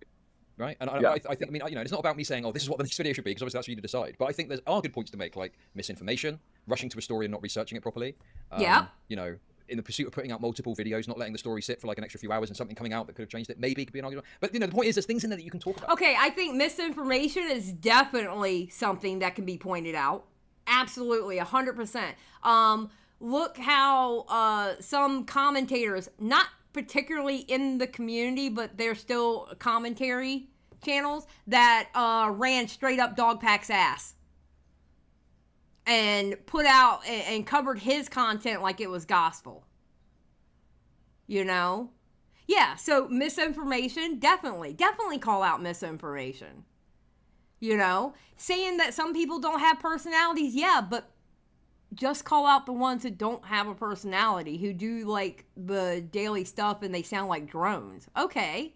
I mean, that's a criticism. I get that. I don't have a problem with that. But bruh, the way you presented it in that video, you were taking some shots. Deborah, what about Mr. Information? No, Mr. Information is fine. Misinformation is the problem. Come on now. We blame everything on women in this community. Come on now. You know how it works. You know? Yeah, no, definitely. And there are things that now in retrospect I only brush on when I'm realizing, oh shit, that should have been the main focus. So, you know, if I could have gone back and changed this video, I certainly would have in that way. Honestly, I see it as a lesson. I know a lot of people hate my guts now, but I really wasn't trying to attack people. You know, it's a criticism of content, but not in a personal way. I think that also. I don't hate him. I hated his video. I don't hate him. I think he's just young and he did a dumbass mistake. That's all. Honestly, and listen, it might be the old lady in me. Okay, I'll admit it. It's probably the old lady in me, you know, the mother hen kicking in or something. I just think he just did a dumb mistake as a young guy. Honestly. Now, if he was a 30-year-old doing that video, I would have a lot harsher things to say to him. But when I found out he was like 20, 21, I was like, oh, wait a minute now. And then talking to him in the DMs, it just all came together for me. I just think he didn't have the right optics check. He didn't. Yes, Crass, misinformation was a graduate of Hussey's University. Should just be made clear. Yeah, I mean, that's the other thing as well, is maybe this is a product of now you're fleshing out a bit and it wasn't meant to be like this. And you're saying you maybe should have focused on other aspects, but it just seems so wild to me that you had, like, people there who there are dramas you could talk about where they've got stuff wrong out of a rush to get a story out. Yes. Like a Cheeto got the Sniper Wolf story wrong. And That's it. That was it. It was the Sniper Wolf. That's it. That's the conversation that Lerix and Cheeto had. It was about the Sniper Wolf. Thank you, Chud. Thank you. Chud always coming through. Because it was bothering me this whole time what that conversation was about. It was about the Sniper Wolf shit. Yes. About it. With Lerix, another creator you spoke about. And it's like, did you do any research before speaking to them to find out things you could talk about? So I'm going to be completely honest. I went to reach out to them because they're people who I'd met prior at VidCon. So I was already somewhat familiar with them. I didn't do a bunch of background checking on their prior controversies. Okay, I just kind of knew... let me get this straight. You didn't do any research on them before you spoke to them, is that right? Not particularly, no. I looked up like... Okay, and you're criticizing other people for putting slop out. I mean... Is Chud wrong for that? No. Boom. Yeah, got him. Got him. You didn't do any research, but yet you're getting on people saying that they don't do the research and they're putting out slop. Chud got him. He got him. Fair and square. Is that yes, right? yeah. That's crazy, dude. I'm trying to be nice about this, okay? But that's fucking insane and massively... No, I understand. I mean... Using personal connections to get a juicy interview and not looking into stuff to talk about. I don't want to hammer the point home, but holy fuck, dude, that is insane to me. No, yeah, I get that. I also, one of the points that you made is it was too kind of nice, I suppose. You know, my main intent in talking to them was really to just get the other perspective from people who do produce the kind of content that I'm criticizing, not particularly to hammer in on they themselves individually, which clearly seeing the people that I chose, it wasn't maybe the best idea. But that well, was the thing is, I've got no personal ill will towards Sensitive Society or Cheeto. Like, I've got no personal issue with them. I just know that they've done things which, you know, are worth pressing them on if you're talking about slop content, because they have, in my opinion, made mistakes, which is, you know, and it's just, you know, yeah. I don't want to fucking have you on this point, but fuck me, dude, that is insane, bro. I completely understand what you're saying. Yeah, okay, dude, okay. Well, that's fine. You've accepted that, and you've agreed with a lot of the points that I've made. I mean, I don't really think we need to hash out each point that I've made that's correct and you agree on now. No, you know, what I am interested in, though, is kind of throwing it over to you. And, like, what points did I make? Because I think you highlighted that maybe there's some stuff you disagree with or still stand by. Like, maybe we can go through that. Yeah, sure. I kind of want to just more so clarify my point on the Schoolboy 9 stuff. Okay, sure, as I thought maybe a little misconstrued. Okay, please do. Please do. I want to hear this. Now, this part I have not heard. All right, please. And the point I make in the video, again, it's my personal opinion, and I made that clear in the video too. This isn't like an objective fact, Won't but be true. The way that I've been seeing it is that not, and I saw a lot of people in chat too were saying, oh, so dark humor's not allowed. That's not my argument. That's never been my argument. For me, I feel it's dangerous when people sort of start to treat people who are as disturbed as Smart Schoolboy 9 in a way that is kind of lighthearted, in a way that's like kind of more, what's the word, digestible to a young audience. Because there's like a disturbing amount of children making TikToks about this guy, and to me, given his nature, and also given the fact that part of his like fetish is to be known as like this disgusting creep, to me that feels like a bad way of going about things. And I feel as though generally people should be a little more I don't know if the word is respectful, but just kind of mindful about the way that they present someone when they're as sort of dangerous as someone like Smart School went on. Yeah, see, the difficulty is for me is you're just saying that you feel that way about it. And then my Right, and response that's to why I say in that the video, well, I feel well, differently, it's just... so it's like a difference of opinion then. Whereas you were trying to suggest in the video, I feel, that there was some sort of danger to children that would come about as a result of this. And if that's your feeling, then that's fine. But I'm just like, well, is there any actual evidence or proof to back up this idea that a couple of memes or lots of memes on the internet about Smart School 9 would put children in harm's way? Or is it literally just the way you feel about it? Well, there was a video of a group of, God, it must have been like 12-year-olds or something like that, quote unquote. Okay, I will say this. Sometimes I think people do go too far with memes. Like, take the word, okay, well, I'm not going to actually say the word, but take the word pedo, okay? People have taken that word, but that word doesn't mean anything anymore, unfortunately. Like, it still means something, but people flippantly call people that when that's not the case, okay? They have overused the hell out of that word. Or like, calling somebody racist. They have overused the hell out of that word where it doesn't have the meaning that it once had. Or, yeah, exactly, Crash. Like that word also. They've overused it to a point where it doesn't have the bad meaning that it once had. People are too quick to use those words. And sometimes, I think memes go a little bit too far in that direction, but that doesn't mean you still can't meme about it. You know what I mean? Minna said, yeah, I mentioned it yesterday. Taking memes too far and pretending to literally be him and shit, it's weird. That's weird. I won't change my mind on that. Yeah, no, I get that, Minna. Yeah. I think some memes do go a little bit too far. But you can't put it under the umbrella that you can't meme about it at all. I'm sorry. When I see a cupcake, the first thing I'm thinking of is EDP. Unfortunately, he created that by what happened in that video. As soon as I see a cupcake, boom, I think of EDP. Honestly.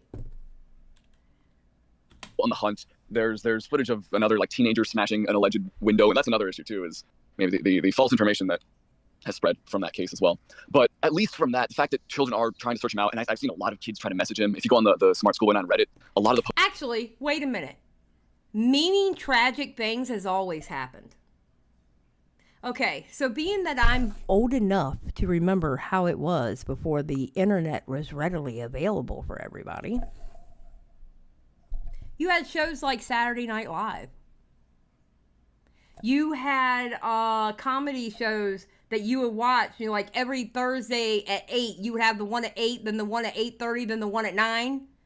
And they would take tragic happenings and make jokes within those shows. Even sometimes Mad TV is another one. Yes, you had Mad TV.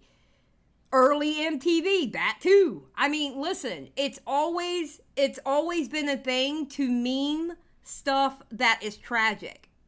It's always been in TV, sometimes music videos, cartoons. It's always been a thing. The thing is, the internet, you see it more because of the internet.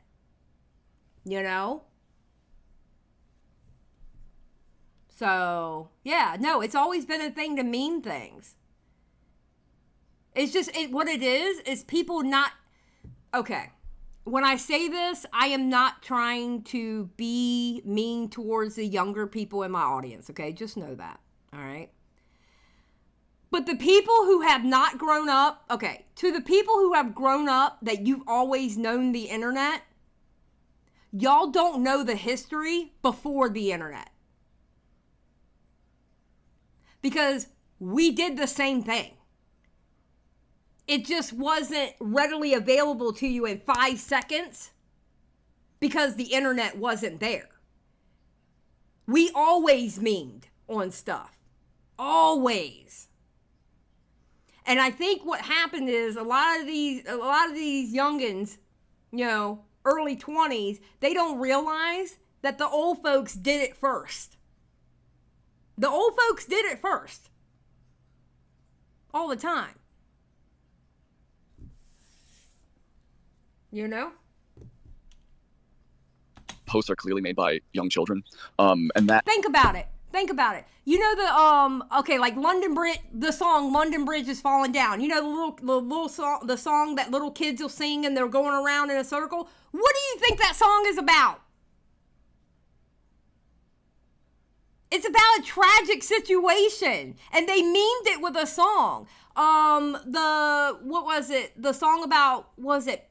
Oh God, was it? Molly Hatchet was also the name of a band. But the woman who ended up killing her, well, allegedly, but it's so old, I can just fucking say it. The woman who killed her, her father and her stepmother. They made a whole song about that. This was before TV was even invented. People have memed tragic events since the dawn of time. Lizzie Borden, thank you. Lizzie Borden. There's a whole ass kids song about Lizzie Borden. They've always memed tragic events. It's just now with the internet, it is 5 seconds away from you because all you have to do is click a link. So to grandstand it now, you need to stop because the generations before you have always done it. Yeah, exactly, Talon. They're satires from the 1700s mocking tragic situations. Yeah. Yeah, it just happens faster now. Exactly. So listen, guys, get off your high horse. You weren't the first ones to come up with memes. Memes have always been a thing. They just weren't called memes back then. We call them memes now. The old folks did it first. I hate to tell you that.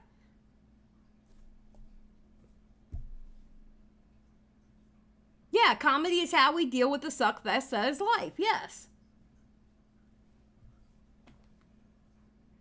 Yeah, Ring Around the Rosie. Yeah, Ring Around the Rosie, where the kids sing that song. It's about the plague. You know how many people died of the plague? It was tragic. And little kids made a song about it and they played a game with it.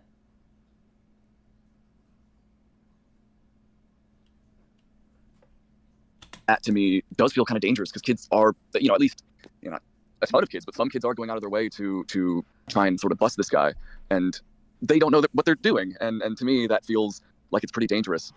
Well, I think that to suggest that people online ought to limit their behavior to prevent that. Crash, shut the fuck up. Crash, I hate you. You really are like my Smaggle. Holy shit, I hate you. Crash was like, man's gonna lose his mind when he finds out Puff the Magic Dragon wasn't about an actual dragon.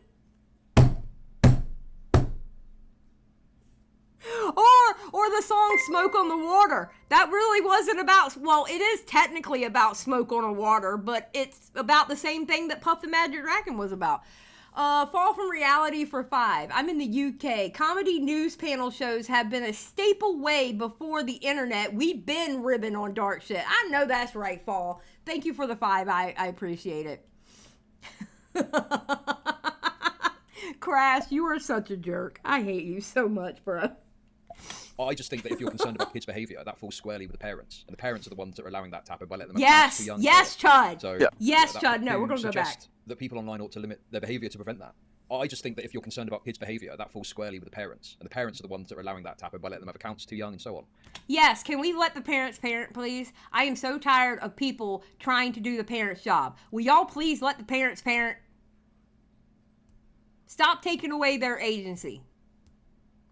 Stop it. So, very true. I just think that it just seems crazy to me that people need to limit their online behaviour. I mean, in some circumstances, maybe there's an argument you could make for that, but I think in this case, people predominantly, I think in America, making jokes and memes about this, I don't think it's having any substantial impact on kids there. And any child that is trying to make contact would fall under the remit of the parent, rather than people that are making jokes about it, Ultimately, I think the parent is the one that makes it all happen. But, what it feels like just makes you uncomfortable when you don't like it, which is fine. But you're trying to argue, but then you're trying to argue people should moderate their behaviour on the back of your feelings on something, rather than good evidence that it hurts children. I think more so the argument is that not that people should particularly moderate their feelings to consider all these things about the kids, but I feel as though there are certain things certain posts and memes that are kind of, and of course, it's not like I'm trying to police humor. This is obviously just my opinion. But they feel as though they're kind of making too much light of the situation and not really presenting the person as the danger that they are. And to me, that does feel like there's some danger in that. Okay, listen. And I mean this with all my heart. I have my moments, and I'm going to read the donation in just a second. I haven't forgot about you. And I mean this with all my heart. Listen, I have moments on this channel where I get mad about a subject and something that happened, okay? We all know that, all right? I'm known for spurging out on, especially when it comes to a kid, okay? I will get really angry when it comes to a kid getting harmed. 100%. I will get angry. Everybody knows that. I don't play when it comes to kids. But I refuse to be outraged all the time. Because if you're outraged all the time, you're going to have a miserable life. I refuse. I absolutely refuse to be outraged all the time and be angry all the time. And if I want to crack a joke about a damn cupcake, I will. It's not good for your heart. It's not good for your health. It's not good for your mind to be outraged all the time. It will take effects on you. I refuse to do it. Been there, done that, won't do it again. Brian for 2, the trad murder ballads, aka Pretty Polly, etc. Oh, I don't know about that. Brian, I don't know about that. I'll have to look that up to see what you're talking about. Thank you for the 2, by the way. Yeah, I guess, yeah. And if you could, like, if someone said to me, right, Chud, you made jokes about Smart Schoolboy 9, he has conclusive evidence that these children have been molested as a result of that. I mean, obviously, I'd have to consider that more strongly, because I'm like, yeah, that's a much more direct link that you can make. Or if there was some research that showed that attitudes to this kind of behavior online puts children in harm's way, then that's worthy of some consideration. But it's just the way you feel about it, and it's like, okay, well, I don't really care about your feelings, to be honest. Crash, you actually make a good point right there. I really do think rage and anger are very addicting drug in their own way. It is. It is. I can tell you that for a fact. When I started out my quote unquote career on YouTube with this channel, I was angry all the time. And looking on what I can be outraged about. And it was miserable. It was absolutely miserable. And I am not doing that again. So, yeah, I think you're right. I think you're right. Yeah, no, to be blunt, and I find it hard to argue. Like, this is just what happens. This is part of the human condition. We have gallows humor and black humor. There were jokes about Epstein, Michael Jackson was not proven, I guess, but Michael Jackson. All sorts of pedophiles, actual full-blown pedophiles that molested kids, get jokes made about them. And I just think some aspect of us that finds some relief from the horrors of life in making jokes about it. Yes, definitely. Chud, I think there's a lot of value thank in you. that in its own right as well.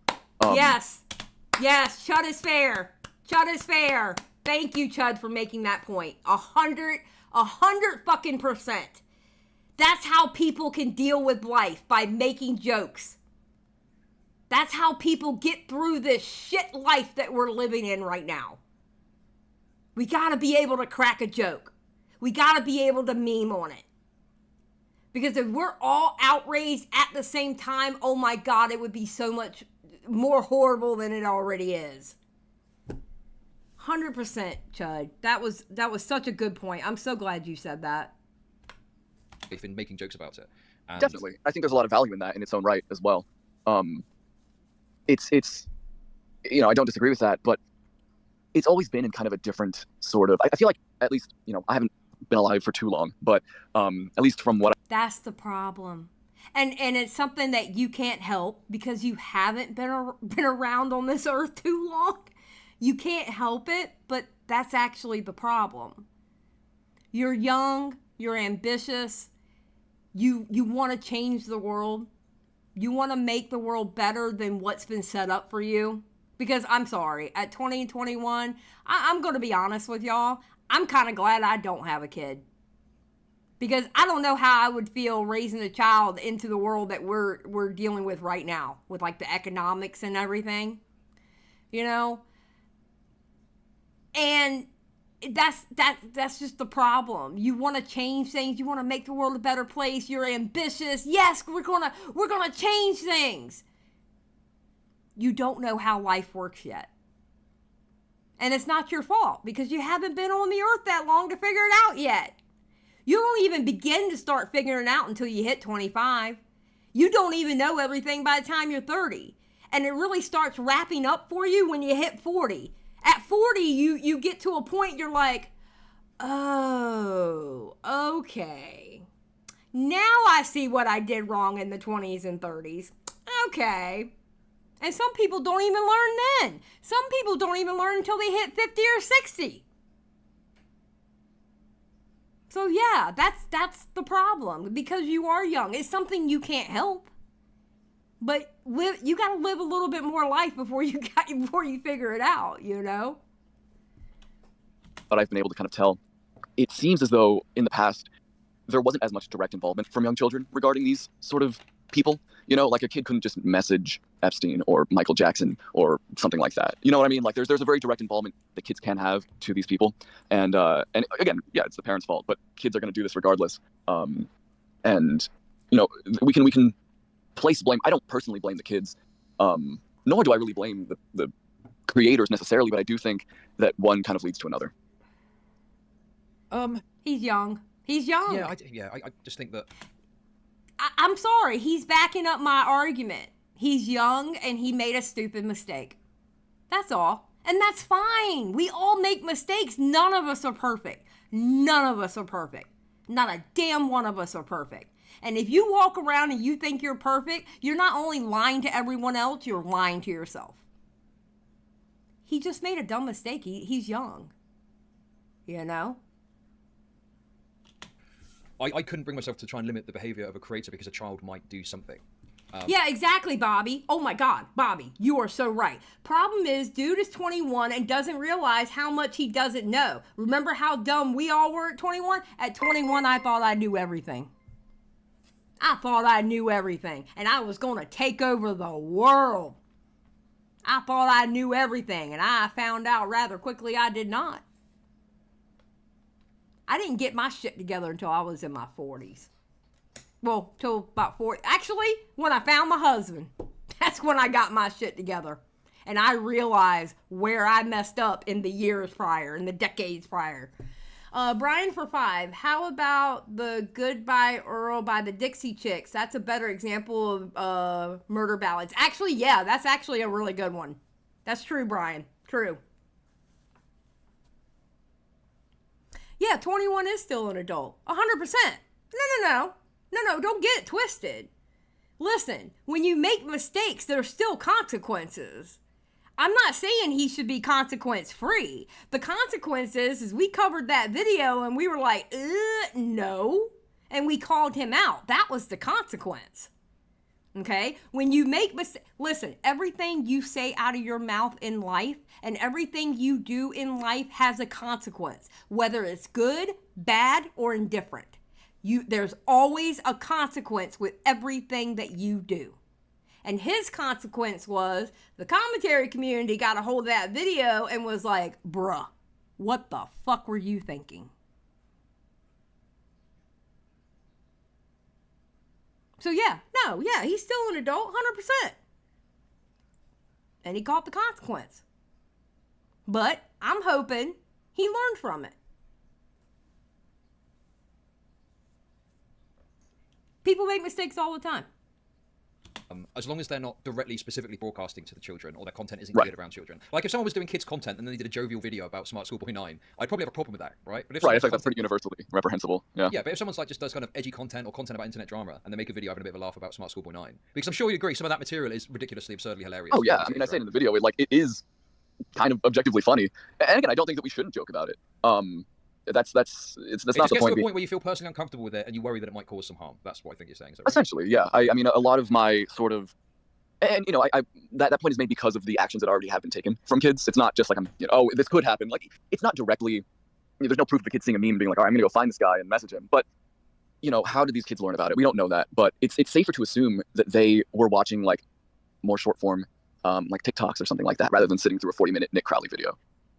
But that could just be my perspective. Yeah, we don't. You know what? That's the Nick Crowley video y'all were telling me in the chat to watch, I bet. I bet that, because I remember y'all telling me about a Nick Crowley video to watch. And I was like, oh, I don't like that genre. But everybody in the chat was telling me to watch it. That was probably the video y'all were telling me to watch. I'm glad I didn't watch it because it looks creepy, bro. Yeah, the part he showed in his video, like, I'm interested, but I'm kind of scared because that looked creepy. You don't need to kind of, argue the toss over this endlessly. I think, I just want to make my point clear. I'm not trying to like debate it or anything. Just, Yeah, sure. Was there anything in particular that I said that you took issue with or had disagreement with? And be honest. I'm happy to hash out any disagreements. And if you make a point that I think is really valid, I'm happy to concede if I've really said something wrong or really misunderstood what you're saying. Yeah, no, for sure. I also only made it like halfway into the video or into your stream, so I don't know what the first half of criticism was. But I mean, if there's anything else that you were really thinking about from the first half of the video, please feel free to let me know. No, sure. I actually always mean to make notes, but I never do because I'm just a lazy slop tuber. But let me. Okay, this is one of the things I love about Chud. He'll throw in a dig and just make it sound like a joke, but it's actually a dig. I love that he just did that. I normally take notes, but I'm just a lazy slop tuber. I love that dig he just gave. I love it. Yeah, that sweet pettiness. He's so petty. Chud is so petty. I love it. I love it. I mean, if there's anything else that you were really thinking about from the first half of the video, please feel free to let me know. No, sure. I actually always mean to make notes, but I never do because I'm just a lazy slop tuber. But let me see if there was anything else. Just skimming through the timeline that maybe is worth bringing up. Yeah. But yeah, let me start off by I think this does have the bones of being something. I think Nicholas Diorio, you know Nicholas Diorio, right? Yeah.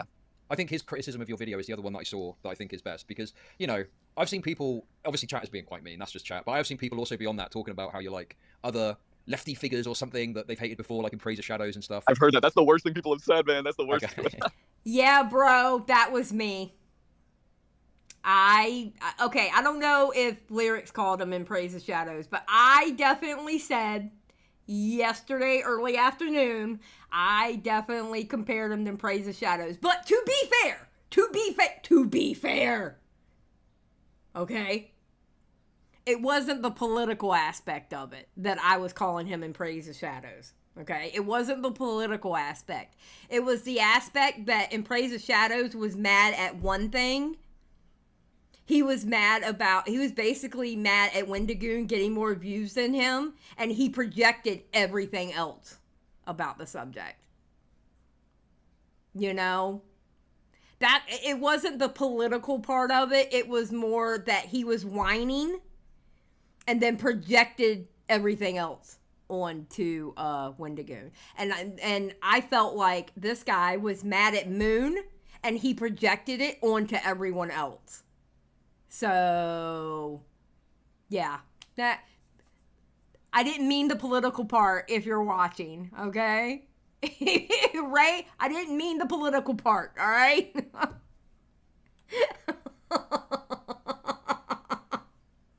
My bad, dog. That's the worst criticism I've received. People said some real fucked up shit, but that's the worst one. Yeah, I feel like, that's stupid. I don't think it's that level personally. Yeah, I thought it was. I would hope so. I thought it was with the projection, and I still stand by it. The projection part of it, absolutely. Absolutely. I still stand by it. And you seem like quite a good-natured guy. I don't think. Yeah, he's a nice obviously, you think you kind dude. of stepped on a bit of a landmine and didn't know what was going to blow up off of this. That's definitely the case. Yeah, I think that kind of is the way. Not to like paint myself as some angel or anything, but I was not coming at this to like attack people. It definitely is a criticism, but one that I feel like prefaced with enough respect that it didn't come off as that. But clearly that isn't the case. And I'm happy to have had. Oh my God, Patty. That's one hell of a sentence. I am not reading that sentence out loud. Patty, that is my God, that sentence. I am not reading that out loud. Just know that I saw it, okay? Oh my God. It's giving me the giggles, though, just by the way you typed it. Holy shit. You know what? Maybe I shouldn't put chat up on my screen. Maybe I shouldn't. I don't know. I might.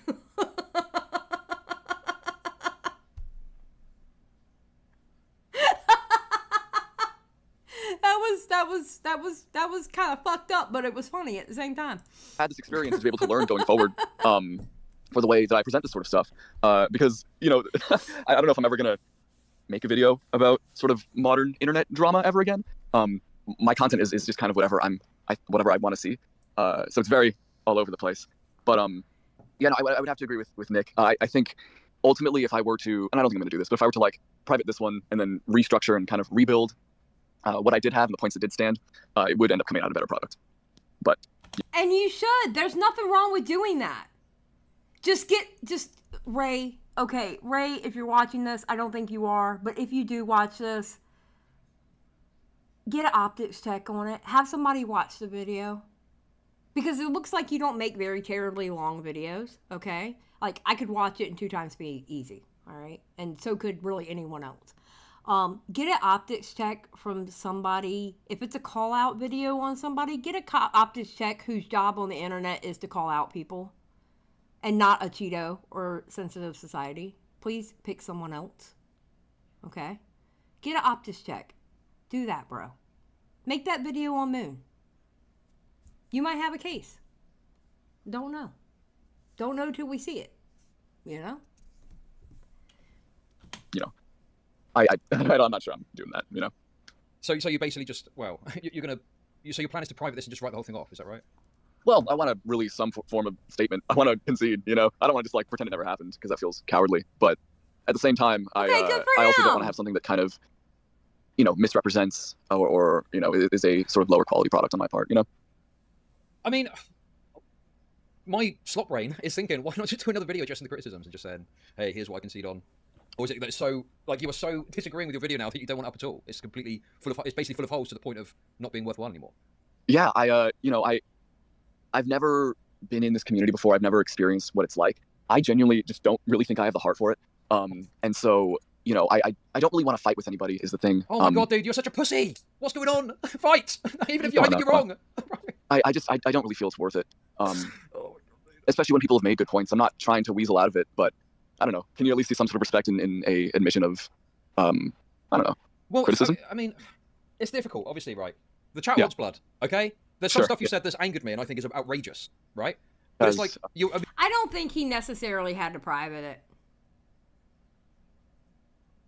I mean, I can see some people having the argument that he's privating it because he's trying to hide from it.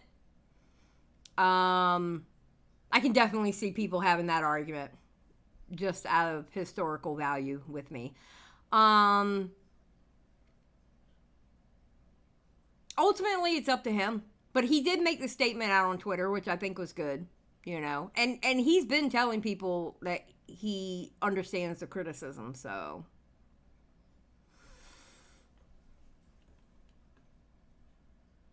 immediately conceding on it, so it makes it difficult for me to really say much more than, well, yeah, you're really wrong to do that, and that's it. So I don't know, it's like, I kind of want to have a go at you more, but with you being so, you know, it's difficult. It's not just for the blood sports content, you know? I'm not here for blood. Chud's like, God damn it, you're not giving me blood. Shit, you're conceding. Fight me. Chud just wants a fight. Sports is the thing. My next video is about themed restaurants and how fun they were. You know, it's like, I have gotten myself into something that is just not what my, niche is, and that's, you know, obviously I'm not trying to. But the other problem I've got as well, I guess, is like I hate the idea that you're conceding just because people are shitting on you and having a go at you, right? It's like, is it just because you don't like the heat, or do you genuinely think, okay, I've had some things pointed out to me that I think I was wrong on, and I need to concede that? Yeah, no, the latter is absolutely what the case is. You know, if I felt as though I was 100% right, I don't think I would even come on to you know, have a discussion about it, because ultimately I feel as though really good points have been made. There were missteps along my way, and that's something that it's kind of an L that I just need to take. I feel as though it's not really worth it to go down fighting, because ultimately I think there are too many holes to really have a very concise point to make, if that makes sense. I'm not mad at it. He's conceding. He's saying, listen, y'all have made enough points about that video where I feel like, yeah, I was wrong with what I said and how I presented it. I'm not mad at it. I mean, isn't that what we want people to do? To understand and to see where they went wrong? Isn't that the whole point of calling people out? Is for them to see and understand what they did wrong? You know? That's the point, right? It's just very rarely we get that out of people. So we don't know what to do when they do that. We don't know how to react. We're used to people going, no, I was right. Nah, nah, nah, nah, nah. We're not used to people acting like this. You know? Yeah, no, sure. I mean, to answer your question, you'd ask me a question there. I think it's great to say I was wrong about this thing. You know, I guess the thing that's just crazy for me is the fact it became a fully edited, scripted video was released, only for it to get criticism and you go, oh, I was wrong about all of this, so I need to delete the video. That's just a crazy concept to me. No, I see what you mean. Yeah, yeah. But then I think, you know, for me, as someone that all my content is stream content, I don't do any edited content, so it's Right. like all the feedback is live. I say something that's retarded, and chat will tell me, and I have to go, okay, that was stupid. I was wrong about that. Or I like pause your video and make a point and criticize you for it, and then the next second you say it when I hit play, I've got to take the L for that because it's happening there and then. Right, you right. know? Yeah, no, I see what you mean. Same. My chat will get on me about stuff. My chat likes to call me old. That's what my chat does. My chat is very ageist. Okay? We have a lot of ageist people in the chat. My chat is full of assholes. So, I get it. I get it. You're all just a bunch of assholes. Especially the people in blue.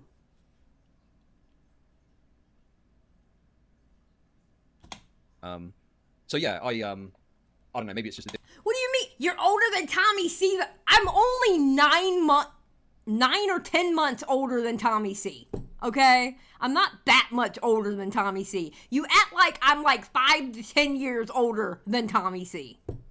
Okay? Okay? Chill. Alright? Assholes. different thing, but I don't know. I don't want to speak ill of your friends, but I just feel like there should have been someone there that should have looked over this and gone, okay, mate, I think there's a good video here, but here's my problems with this, or, you know, something like that.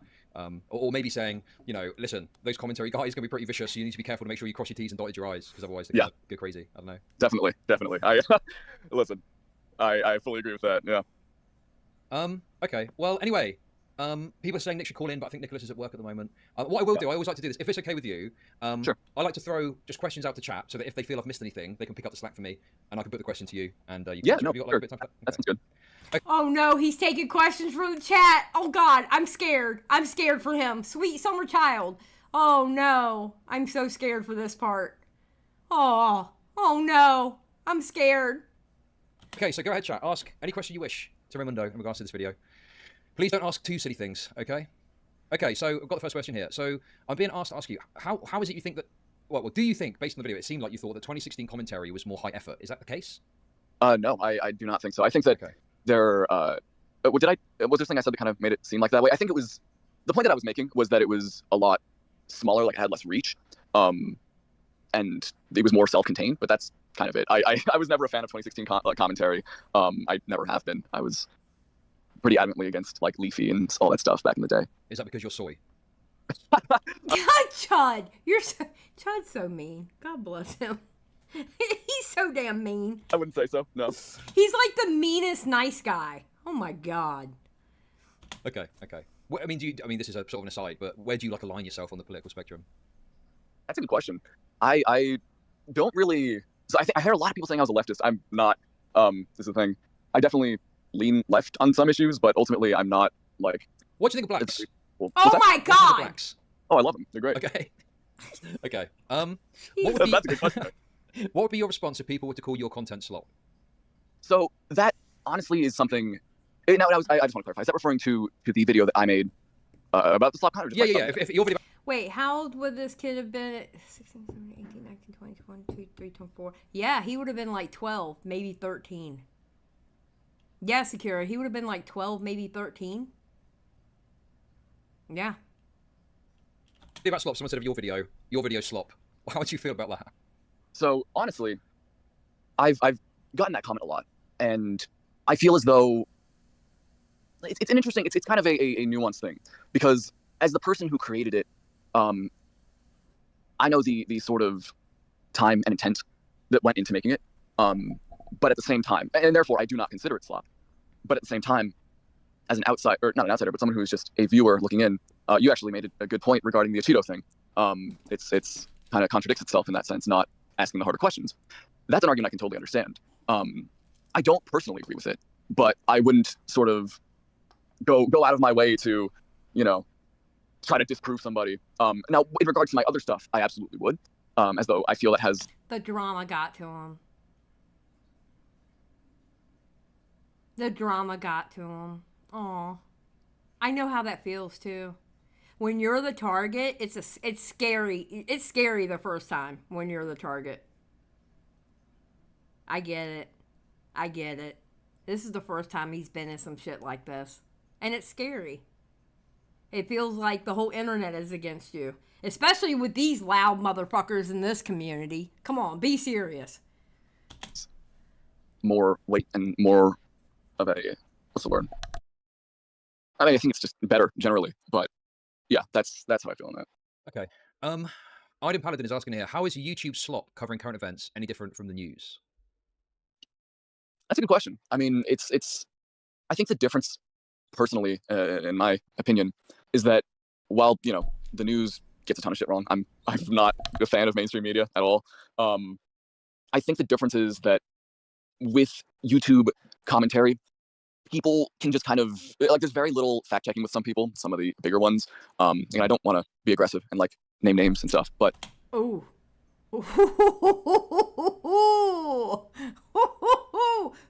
Wait, who do you mean by the bigger ones? No, we need names. What do you mean? Who are you talking about, bro? There's a lot of people who just kind of get shit wrong. And again, not that the news doesn't do that, but the fact that there can just be, some guy who reads some tweets about something and immediately builds a narrative and throws out a video within the first 4 hours of a controversy. I think that's the difference, because there isn't really a level of intricacy to it, and there, I'm sure, I don't know how. I think the difference is that the news organizations, and some of my chat will gonna hate me for this take because they fucking hate the mainstream media because they're retarded. Okay, I get it. Yeah. Mainstream media gets stuff wrong. Okay, I agree with that. But fundamentally, there is some sort of oversight and some sort of journalistic standards they're supposed to adhere to. Okay, right. Also, they've got big teams of people that can research stories and look at stuff, and they can verify that things are correct. And YouTubers don't have any of that framework, so they can more or less do whatever they want as long as it's in TOS. And lying about someone isn't against the TOS, and it's no standards you have to adhere to do that. Technically, it's not. It's not. Against TOS. But the people who do it should be shunned. I really believe that. If you are going on your platform and purposely lying about someone in a very bad manner, okay? Yeah, they should be shunned. They should absolutely be shunned. That. There is obviously legal aspects, but there's less framework in place. And yeah, I think that creates a situation where all that you're left with is your own sense of moral compass to actually do stuff right, fact check, verify. And also it goes against the financial incentive, because putting out a slot video in 2 hours about the latest drama is going to get way more views than spending the extra time researching and making sure your T's are crossed and I's are dotted, right? Yeah. Yeah, no, absolutely. And I think a good comparison, honestly, I think that the way that you look at children's content on YouTube and children's media on television is also kind of a good way to compare it, where, it's kind of the Wild West on here, whereas something like, children's media, there are a lot of things they need to adhere to. It feels like kind of the same thing, honestly. But yeah, so that's what I think. I think there's definitely quite the difference. But ultimately, they do operate in a somewhat similar way. So yeah, I mean, there's more questions here. So one thing that keeps cropping up, is the Lerix interview. You spoke to Lerix yesterday. What happened there? I didn't know watched it. Oh yeah, basically, I'll recount it as honestly as I can. That I got a lot of shit for, but essentially, there's a clip when I'm talking about commentary drama channels of Lerix's channel. And no, I said shunned, space fish. I didn't say shot. Come on now. I don't mention him by name, but it's just, it's there. And he was watching my video on stream and took an issue with it. So he DM'd me on Twitter asking if I could come on stream and just talk about my thoughts on slop content. So in all honesty, I was coming into it with the angle of just kind of having a conversation about the video. But it kind of quickly became a debate that I was not prepared for in the slightest, and I was really nervous because the chat was being... Okay, I don't think it was a debate. I think you're misconstruing what a debate is. I literally saw it as a conversation, and I think Lerix had the right, definitely, to ask you some of those questions, because you put him in your video. Even if you didn't say his name, you put his channel on your video. Listen, if my channel would have popped up there, yeah, I would have had some questions. Like, what the fuck do you mean by this? What is this? You know? Really. Oh, really so you mean. learned from that? Don't look at chat. Is that right? Yeah, no, it was they were definitely throwing me off. But That's rough. ultimately, again, this is my first time doing this shit. I don't know what's going on. I'm slowly learning, but you know, it is what it is. That makes sense as well, because people are coming in and they're like really angry with you, and I'm having a perfectly reasonable conversation. And obviously, it's because they're pissed off with you because of the way, presumably, you acted in the Lerix interview. So sorry, continue, please. Honestly, I don't think I acted that reprehensibly in that. But essentially, if just as recounting my memory, I might be missing something, but I don't think I am. Lerix asked why his channel was included, and I was like, you know, just kind of, my argument is that it fit into what I was talking about. And then he's like, "What, you included me in the part where it's saying that they do no research," which wasn't true. He was mistaken about that. And essentially, we talked about that, and he was like, well, sorry. I don't want to argue with your recap, but I vividly remember you were talking about channels that don't do research, and Lerix's channel was on the screen. No, is that right? I'm fairly certain that that's the case. If that's the case, then I don't, because there was definitely a lot of asset reuse. The main part where I included him, like, to make a point, was when I was talking about commentary drama, and in the stream last night, the part didn't come up. So okay, right. Here's the problem. Sorry, listen. It feels very annoying that I'm like pointing this out, and you're like, "Oh yeah, maybe that is the case." And it's like, it's just because I'm saying it, or do you agree that that is the case? Lerix screen shared with you. Did you not pop into the screen share when Lerix screen shared it with you? Or you said you saw it in the stream? Lerix showed that part, bro. I don't remember. If you can go back to the video and find exactly that, then yeah, it's true. But I'm recounting the stream, which is really the main thing on my mind. When he went to that part, his channel, or at least maybe he went to the wrong part that I mentioned it. But essentially he was asking. You think so, Midna? This is why I think he's going to try and say he was bullied into deleting the video, honestly. Unless he later admits this. But was anybody really calling for him to delete it, though? Like, in all seriousness?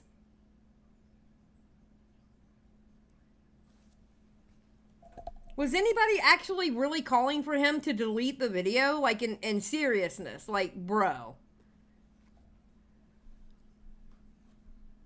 I don't think they were. You know, what about my channel don't you like? And you know, it's something that, and I also just want to be clear. I realize how every word really matters here. I kind of realized that in the moment. So I was being very charitable and just kind of trying to share my opinion, just about drama commentary in general. And I made live by Lerix's chat and Lerix from the sounds of it. Oh my god, yeah, it was brutal. It was brutal. People were being really racist. It was. Oh, Lerix was in chat.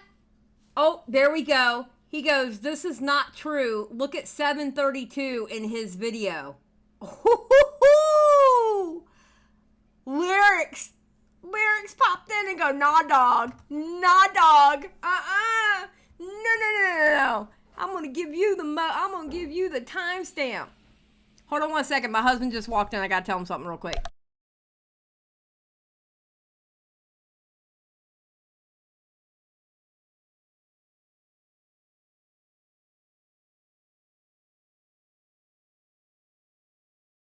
Okay, sorry guys. Mr. Xylie walked in, so I had to tell him something about the electrician that came today. Anyway, yeah, Lerix is in there going, let me give you the timestamp, homie.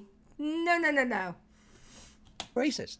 They were like, "Deport this Mexican." I don't know. There was a lot. That's crazy. I mean, just to be clear, there's been a few comments about border hopping and stuff. Okay, I have not fucking, I've not thought anything about your race myself, but clearly there's some sort of narrative that you're, you know, I don't know, but that's crazy. I was born and raised in New York City. Listen. Why is everyone saying that then? I don't know. My name is Hispanic, and I'm a Hispanic man, so you know it's. Oh, I see. Okay, so they assume they see a Hispanic man and they think, well, that's obviously some sort of illegal alien. And they always go for Mexican. Whenever you mofos see somebody who's Latino, you automatically go for Mexican. You racist fucks. Just saying. Just throwing it out there.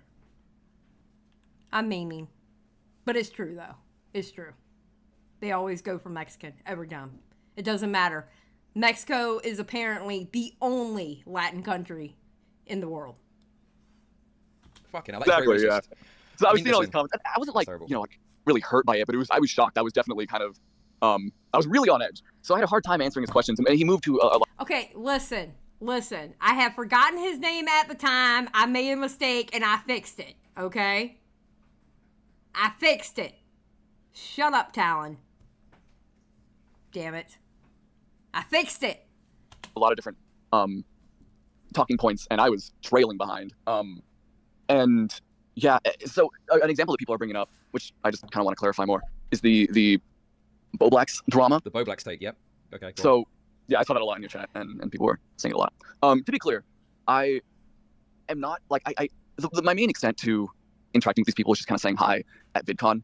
Sorry, the thing is that the Boblax video on Lerix's second channel was the one that was like watched through in the video. So clearly I'd seen it. That's the one that I kind of watched because I was trying to keep up because I always kind of got bad vibes from the Boblax sort of Twitter versus stuff. Not bad vibes. I just wasn't a fan of it. Well, it could be classified as slop while you're. I would say so. I feel like it's a different type, but I don't know. Anyway, but, sorry, go on. Yeah, no. Essentially, he was, you watched that video, and well, no, sorry, another point he made. I mentioned that I feel as though, and this is a take that no one here is gonna like, but I feel as though a lot of this sort of stuff is kind of unnecessary, and that essentially, a lot of my own personal problems with it stem from that. I feel as though a lot of the discourse can be very toxic and bad faith. And to be talking about the Boblax thing. Well, sorry. I don't want to be a stickler too much on this, right? I understand the toxicity, but when you say bad faith, to me, there is a more casual definition, but that normally means someone is saying something they don't truly believe for the sake of winning an argument. Is that what you mean, or do you mean just like what do you mean by bad faith? I guess is what I'm getting at. I mean, not particularly, because it's kind of not a subjective term, but I think my main sort of thing is that a lot of it doesn't try to paint a lot of these people in a light that's even slightly understandable, and not that most of them should. A lot of people have done some really fucked up stuff, and I think it's perfectly reasonable to fully go. Okay, he's floundering here. He's going down with the ship. He's going down. He's going down. Abort mission. Abort mission. You are floundering, my guy. You are floundering. Abort mission. Oh my God. Oh my God. He's dying. He's dying in the water. Oh my God. Oh.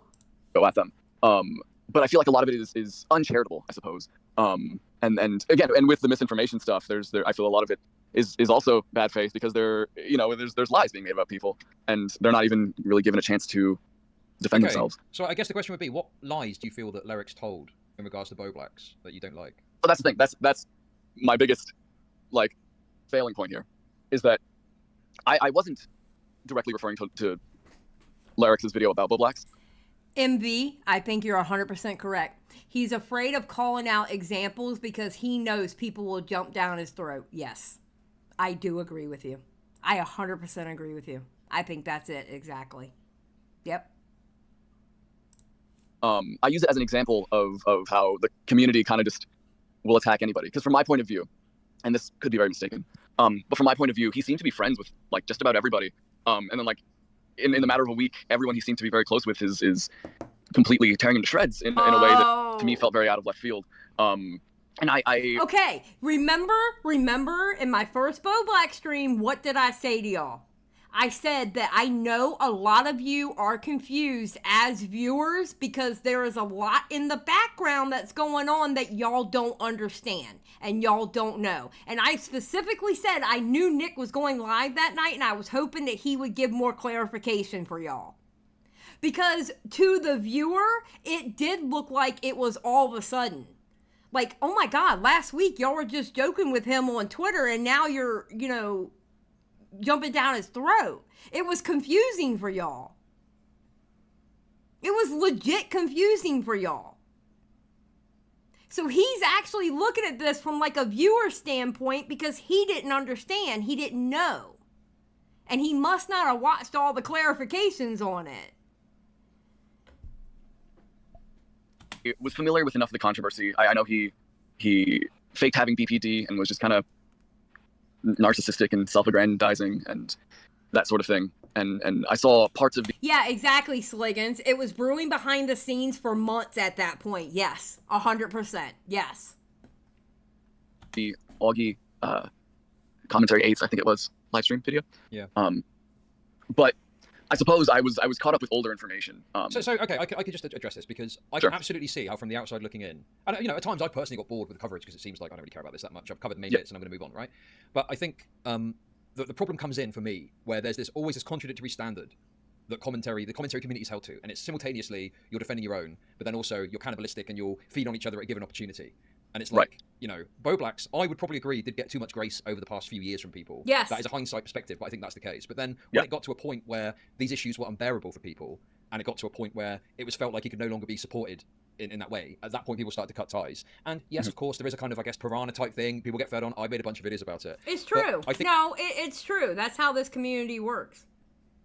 That's how this community works. Don't step into this community if you don't expect to get shit at one point or time.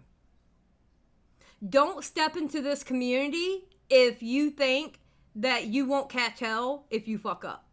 Because you will. You will catch hell if you fuck up. That's just the name of the game over here. And it can be very dog eat dog, just depending on how bad you mess up and how bad you deal with that mess up. You know? A lot of it has to do with people's reaction to where they fucked up. You're always going to have the people that throw it in their faces and stuff like that. You're always going to have those folks, right? But a lot of it has to do with this person fucked up here, and then people call them out, and then they do another fuck up on how they react to people calling them out for it. And it's the third step that really fucks them up in the game. You know? That's where it usually really messes people up, is how they react to it. How they react to the reaction.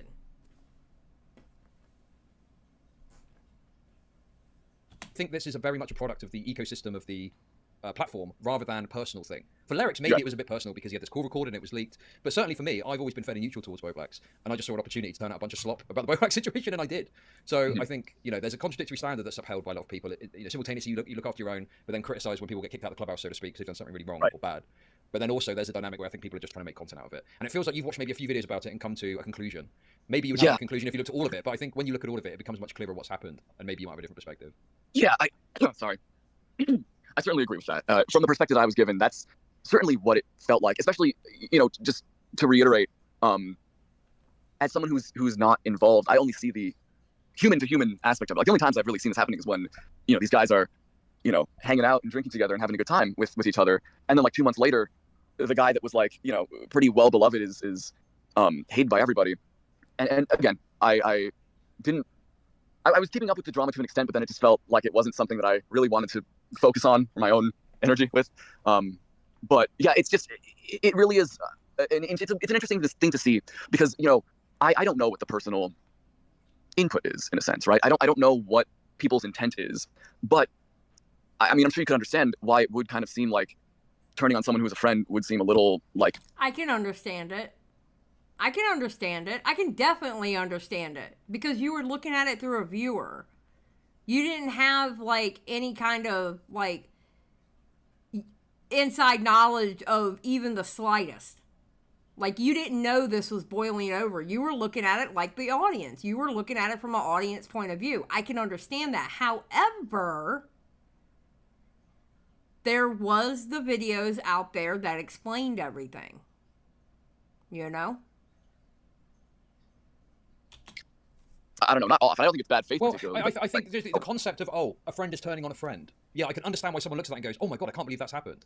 But I think, you know, first of all, we've got to determine, well, who is actually friends with Bo Blacks? I mean, I was never like friends with Bo Blacks. We barely spoke. So me making loads of content about him is not necessarily indicative of like turning on a friend. I think Nicholas, you would say, is a friend, right? And he was a friend of Bo Blacks. But I think when you look at the full context of what's happened, I don't think Nicholas is free from criticism. I think there's definitely fair critiques you can make of Nicholas's actions. But I just think that pales in comparison to, you know, the sheer weight of issues that Bo Blacks was putting upon him privately for the past few months. Right. You know, when you look at the DMs and you go over all of it, it's very... Crash for 2. He's a drama tourist trying to act like a local. I think he was trying to act like a local with that video, but I think he found out rather quickly he'd rather go back to home base, to be honest. Clear that Bo Blacks has like had some sort of mental... And Sam, that's actually a good point. He must not have seen the tweets where creators and viewers were telling Bo Blacks to stop, and he just kept going. That's very true. That's very true. break. You could say it's not nice, it's not pleasant that someone is obviously having these mental issues and is having to deal with this as well. But you know, Thank I you think for the you live chew, and die by the way, honesty Crash. and integrity in this industry in that respect. And he was demonstrably telling lies about things and misrepresenting Right. things to people in private. So, you know, I think that's why that became not sustainable and that couldn't be maintained anymore. You know. I understand. Yeah, I think honestly, and to add to that point, something else that was just kind of an observation of mine was that it kind of, in a sense, again, I'm not too fond of this guy. I've talked my fair share of shit about his content, but at the same time, I myself see someone who's clearly mentally unwell, really having a ton of people go at him, and I you know, I guess it's not really a good argument to say it's not nice. That's not an argument to be made because there are. It's like, you know, I mean, if I saw a guy getting the shit kicked out of them at the side of the road by 5 police officers, you know, I'd probably look at that and go, oh, that doesn't seem very nice. But then if it transpired that they'd done something terrible and resisted arrest or something, you know, that information may make me recontextualize it. Content. It definitely is, and that's something that he's missing the context. You know, again, on the human level, I wasn't, or almost on the social level, I wasn't really too aware of. It definitely was shocking. And there's one other element that's really important that someone in chat just brought up that I've forgotten. So thank you, Shelby, for bringing this up. I think it's worth putting to you as well. Are you familiar with Tipster? Oh dear God, really? Do we have to ask every single person who comes up here about Tipster? Jesus, Lord have mercy. What is his answer on this? Oh my God. So thank you, Shelby, for bringing this up. I think it's worth putting to you as well. Are you familiar with Tipster? I know the name. Someone told me he's a lolcow. I don't really know who he is. Okay. Long story short, right? He used to be someone that was like involved with the community, and due to a number of controversies, ended up deciding the community was too toxic and leaving. Now, one reason that I think people have gone so hard at Boblax, one aspect of it, is that when this happened, again, lots of drama to look at here, but fundamentally... Sakura, I was thinking the exact same line. How will this affect Tipster's legacy? I was thinking the exact same line. Get out of my head, Sakura. Get out of my head, okay? Get out. All right? Get out of my head. Damn it.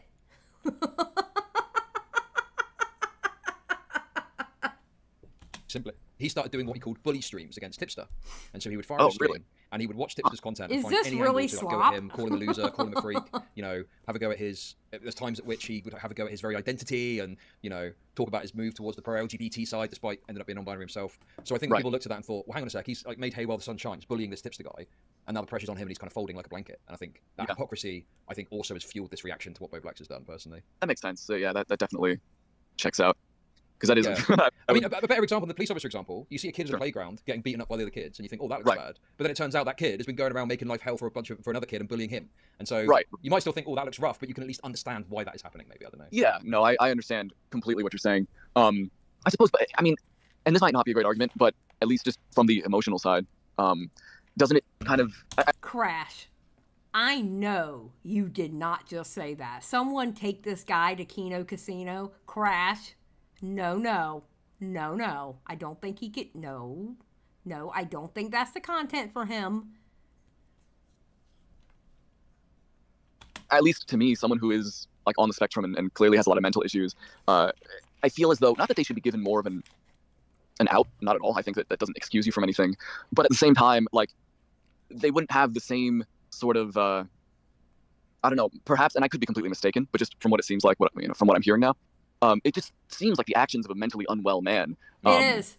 And it is. Again, you know, I could be wrong, but no. I mean, I would agree with that assessment. I do think it is. It absolutely is. For someone being very mentally unwell, and I think the fundamental issue with that though is that he's been given so much leeway for so long by his friends for this mental illness. Multiple dramas where he's like done things which, in all honesty, may have destroyed another creator, but their friends are giving them the benefit of the doubt. I think it just reached the point. It's like the straw that broke the camel's back, essentially. For people like Nicholas, at least. I see what you mean. Yeah, but you can at least somewhat understand my position. So the thing that I understand from where you're coming from is that without I understand looking at it being horrified and being like, oh my god, this person was their friend and now they're getting turned on and stuff.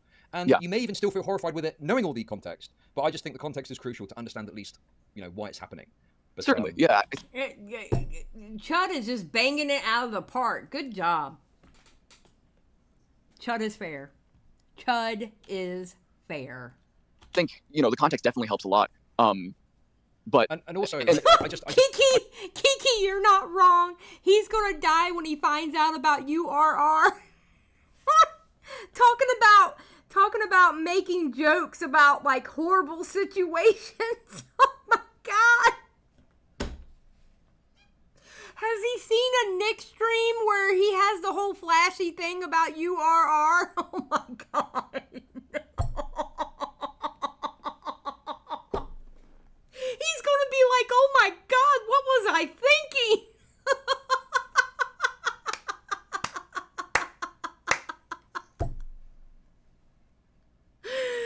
Oh no, it's time! Bah, bah, bah. No! Oh, sweet summer child. I feel like you've got some sort of like aspect where you're bothered by some mental. Crash, didn't he steal URR from Chud? Yes. Yes, Nick absolutely stole that from Chud. He stole it and made it flashier. He absolutely did. Ill dude, if there's a public figure that's a YouTuber getting dogpiled by people, I just don't really share that personally. Sure. I'm like, if you don't want the heat, then don't go onto the platform or make nicey content, and you know what I mean? Yeah, no, I definitely agree with that. I just feel as though it's not like in a lolcow way, but it's like I feel like there's a level of you know, it was someone like him especially who's getting himself into trouble and stuff like that. I don't think that people should just be like, oh, whatever, he's fine, like they've been doing. I really don't. But I also feel as though just for people who are neurodivergent and making these sort of decisions, there should be some slight level of empathy, especially because he's having like mental breakdowns all the time. But that, again, that's just me. I think that I completely do. I understand your point, and I do think he should be criticized, and I do think he should be ostracized. Honestly, I'm not. What it sounds like is there's a little autistic lad getting bullied, and you're thinking, what if that was me? That's what it sounds like to me. I mean, to an extent, but I think it's just more of the level of like. Yeah. See, I think this whole thing made him think that. Honestly, he's probably reflecting.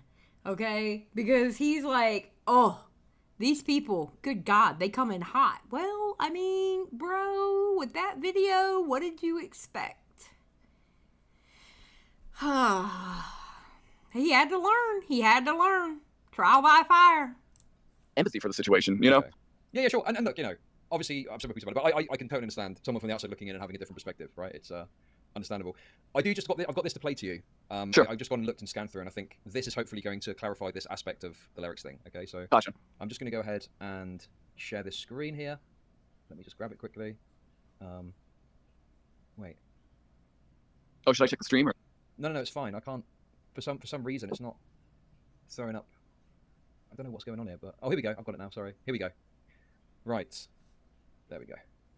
So this is the clip, I think, which has got the relevant point in. So if we just go ahead and watch this quickly. Sure.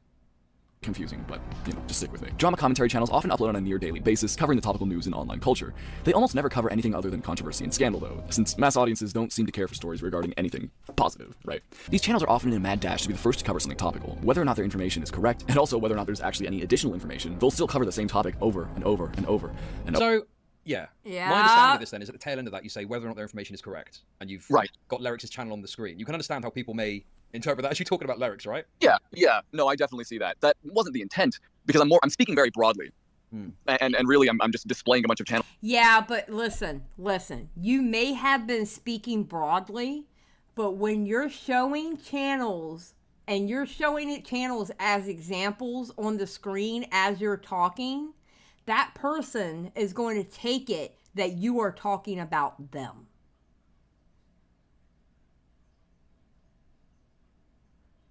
You know? He's not Mexican, Patty. He is Puerto Rican and Cuban.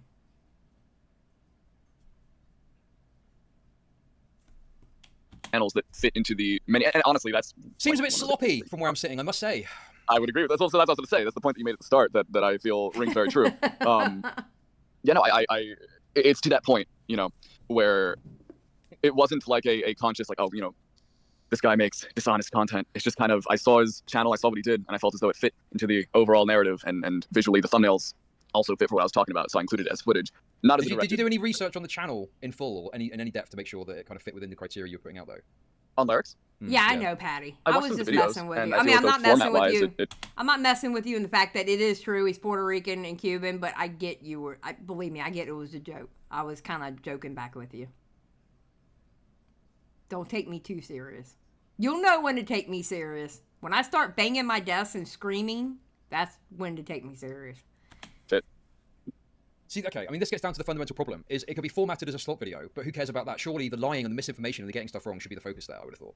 Certainly, yeah. And that's, again, if I were to do it differently, that's the point that would be made, wider than just formatting in general. But, you know, what was shown, and one of the main arguments, for better or for worse, was about the format of the content, the way that it's presented, and the what's it called?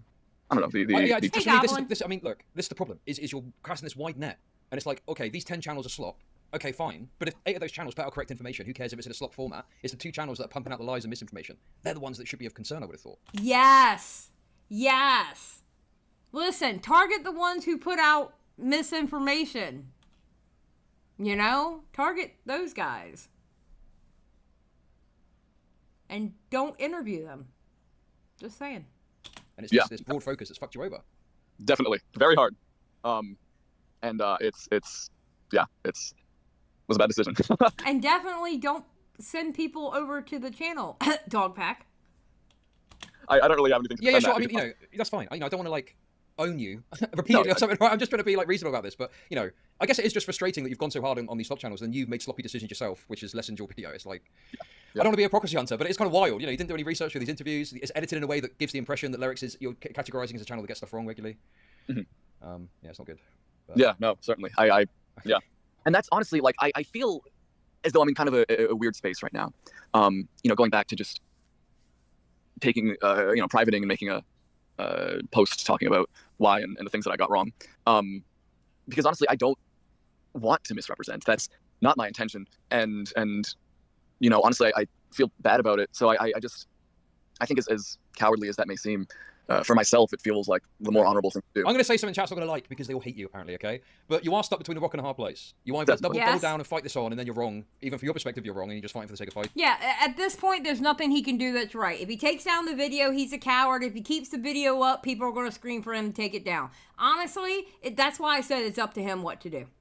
It's up to him what to do, because whatever he does, people are going to call him some kind of name for it. Honestly. Let's be truthful about the situation. People are going to call him out whether he left it up or if he took it down. People are still going to call him a bunch of names. So. Or you back down, you say you got it wrong, you get rid of the video, you private the video, do an update, which I think is the right thing to do, by the way. But people say you're a weak pussy coward. And it's like, well, what can you do? Like, you can't put too much back in the tube. I think that, you know, do as you wish with the video. Obviously, I don't want to suck into that. It's up to you what you do. But I think, you know, issuing out a correction or a statement on it is probably a good idea, regardless of whatever you choose to do. I think that's probably fair. Yeah. No, and I thank you for understanding my viewpoint. I feel as though a lot of people are going to be kind of uncharitable about it, but ultimately you're right. It's a really tricky spot to be. Listen, you know what? Fuck them. Fuck them. Who cares what they think? Okay? If you truly learned your lesson and you know you don't want to make that mistake again, the only thing you can do is push through it and not make that mistake again. And do what you gotta do to make sure you don't make that mistake again. And the people that have things to say and they won't shut the fuck up about them, fuck them. Ignore them, mute them, block them. Do what you gotta do to get in your own right headspace. And just don't make that mistake again and do your best not to do it. That's the only thing you can do. Yeah, action speaks louder than words. Absolutely, 100%. That's the only thing you can do. You're always going to have people that's going to throw this video in your face. It's going to be always. Somebody's going to have something to say to you. But you know what? Fuck them. Who cares? They don't watch your content anyway. Who cares? And if they do watch your content and they become a hate watcher, well, thank you for the view. And keep it moving. That's the only thing you can do. Don't be like a dark viper. Just saying. And as someone who doesn't want to misrepresent and doesn't want to, you know, make people feel misrepresented or hurt in any way, I think it really is kind of the way to go. And people will have their problems with that, but ultimately, you know, it's just kind of it, isn't it? Yeah, the other thing I am sympathetic to is having had disagreements with like bigger YouTubers and feeling like I'm right about it very strongly. You know, I know what it's like to get this flood of people in your comments to tell you what a fucking loser you are and how wrong you are. Dude, crazy. I get it all the time. It's so funny, and it's hilarious when they put something under in my comment section that has nothing to do with the video, with the live stream that I had, that they want to bring up old shit from last year. It's hilarious when that happens. I find it funny. So, I mean, it happens all the time. And you know what? I keep it moving. I keep it moving. That's the only thing you can do. Yeah, I'm a little shell shocked right now. But the point is like from my perspective, I'm thinking, well, you just can never let that guide you. It's always got to be from within you, your perspective on it, your thoughts, not a bunch of people are saying I'm wrong. It's no, I've thought about it and listened to the worthy criticism, and this is what I think is the correct thing, right? Yeah, that's what I think. That's how I feel I'm doing this, because there's a lot of criticism that I've gotten that I do heavily disagree with, and that's not the reason why I'm making this decision. It's because there's a lot of really good criticism, and there are a lot of mistakes that I have made, and I've been able to have this conversation with you, and I think it's been really productive, and I want to thank you for that. But ultimately, people can call it a cop out, people can call it me being a pussy, but I feel it's the most respectful thing to do. Sorry guys, I don't know why that ended up on the screen. My bad. Because fighting for nothing, I truly do not see the point. Okay. So, I mean, Lerix in chat, I mean, he's saying that, you must say that. My understanding is you are seriously considering taking down the video. I mean, I don't know what your decision is. I'm not pressing you for one, but it seems like that seems to be your thought process so far. Yeah. Okay. And what you said, Lerix, is in chat? Yeah. I just want to say that I apologize for, having your channel up in that moment as a visual misrepresents it. Okay. Listen, you know what? I personally, and y'all might not like this, but you know me, I don't give a shit. Okay? Y'all might not like this. I'm giving this guy another chance. I'm not going to harp on him. I'm giving him another chance. Between his statement, him recognizing what he did wrong, and now dishing out an apology to Lerix, I'm going to give him a chance, because you know what? He's young and he made stupid mistakes. He thinks he has the world figured out, in which when you're in your 20s, you in fact do not, especially 2021. Okay? Puppy protection, go ahead and say it's puppy protection. I don't give a shit. Okay? The mother hen is kicking in with me, okay? I'm sorry. Get over it. All right? I'm not the mean old bitch y'all think I am all the time. Don't tell anybody outside of this chat I just said that. But, all right? I'm sorry. Yeah, protective Xylie auntie mode on. All right? I'm giving him another chance. I just think he made a dumbass mistake. He caught heat for it. He realized what happens when you make that dumbass mistake, and now he just needs to learn from it. Now, if he comes back and does something like that again, I will be the first one to call his ass out as soon as I find out about it. But I'm giving him another chance. Damn it. And I don't want that to be something that people gain. And I understand that it is, and that's a mistake that I've made. But I'm apologizing. I'm gonna I'll make my decision, and I'm pretty sure I will just... Thank you for Sakura. I respect it, Xylie. He's a youngin', and he'll do better in the future, I'm sure. And I'm hoping he does. God, I hope he learns from this, because it's not going to be pretty for him if he does this again. It is not going to be pretty for him if he does this again. So I hope he did learn something. Do what I gotta do. It's very... I don't want to you must decide now. It's obviously up to you, and I think it's better to go and make the right call for your own sake. But, I think that's been quite a good convo all in all. No, yeah, absolutely, yeah. Okay. Yeah, is there anything else you want to discuss or bring up or talk about before we end it? Sure, yeah, there's something I wanted to say. I mean, does this chat have any more pressing questions, or...? Okay, I feel like I need to say as well, don't be racist. Although that's probably the Lerix chats, to be honest, if it's anyone. But yeah, guys, if you've got any more questions for the next 5 minutes, just throw them up now quickly. I didn't jump the wall, and I'm not Mexican. Let's be clear here. Let's go! Love Mexicans, but I'm a Boricua and a Cuban, right? Yes. But, oh, so say what you will. Background's in Cuba, is that right? Yeah, Cuban and Puerto Rico. Oh, okay. Yeah. Yeah, I mean, look, I do have a very mixed audience. Some are very right-wing, some are racist, but, Chud, shut the fuck up. Shut up, Chud. It's, I'm sure it won't be a problem. Okay. Nah. In regards to the Trauma Elsa videos, do you think alleged kink stuff that's put into broadcasted cartoons has done more damage? Yeah, some guy. It happened today. It happened earlier. Than the kink slop found in Elsagate? That's actually a really interesting question. I guess for some context, a lot of what I've done is... Okay, I don't care about the rest. We're good. We're done. We had enough. Yeah, I'm giving him a second chance. Yeah, there we go. I'm definitely giving him a second chance. For me personally, not saying that you have to, because, you know, we don't run a hug box here, okay? We don't do a hug box. But for me personally, yeah, look, I'm sorry. Listen, and I find this happening lately. I have the fight in me, but I'm more into picking and choosing what I fight over now.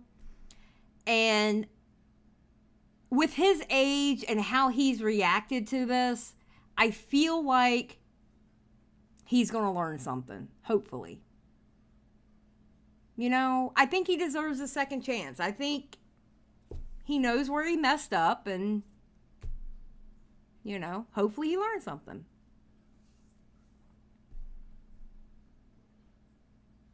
Yeah, exactly, Lamp. It's an ill-advised battle to choose, but it ain't unforgivable at the end of the day. Exactly. Listen, he didn't touch any kids, okay? He didn't create a URR situation, okay? He didn't do any of that kind of stuff. He made a dumbass video, had some dumbass points in the video. That's it. That's all he did. He made a statement. He went and talked to Lerix. He's talked to Chud about it. He apologized to Lerix publicly in front of everybody. I don't think there's much more he can do. Yeah, his locale gene didn't activate. There you go. I don't think he has the gene. I just think he was just young and dumb. You know? Just young and dumb. And there's nothing wrong with that. He can't help that. You know? Yeah. Yeah. He didn't do any, like, false pedo allegations or anything like that. So, yeah. Nah, dude, he deserves... I'm not going to harp on him. Now, if he does it a second time... okay, I'm going to go a little hard. I'm going to admit to you. If he does it a second time, I'm going to go a little hard on his ass. But, yeah, no, I think he's fine. Yeah, exactly. We never get apologies around these parts. He wins for that. Yeah, exactly. Like, listen, he has totally acted opposite of what most people act like. You know what I mean? So, I think part of the problem is we're not used to people being like that. We're not used to people going... yeah, I fucked up and I apologize. Like, whoa, wait a minute. You're not fighting me on this? What? You're not gonna soy out and continuously tell me why you were right? What? We never get that. So, yeah. Yeah, man, I'm giving him a second chance. Listen, everybody deserves a second chance. Well, no, excuse me. No, not everybody. Depending on what you did, all right? But with something like this, bro, it wasn't really that serious. It wasn't that serious, what he did.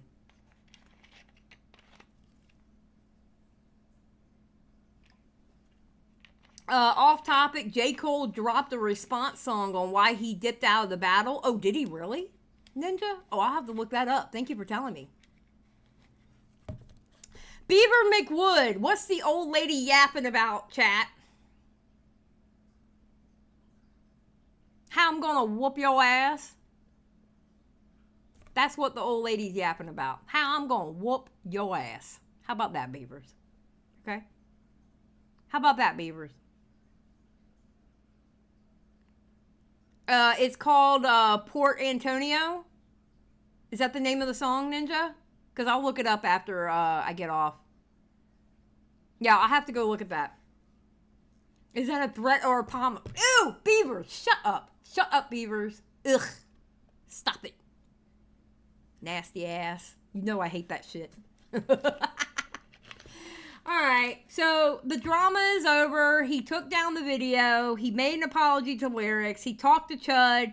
And it sounds like he understands where he went wrong. I know my DMs with him last night, he seemed like he understood where he went wrong. So I kind of figured once I heard that he talked to Chud and I went to start watching it, he was pretty much saying the same thing he said to me in DMs, except for like with more words because he was actually talking to Chud.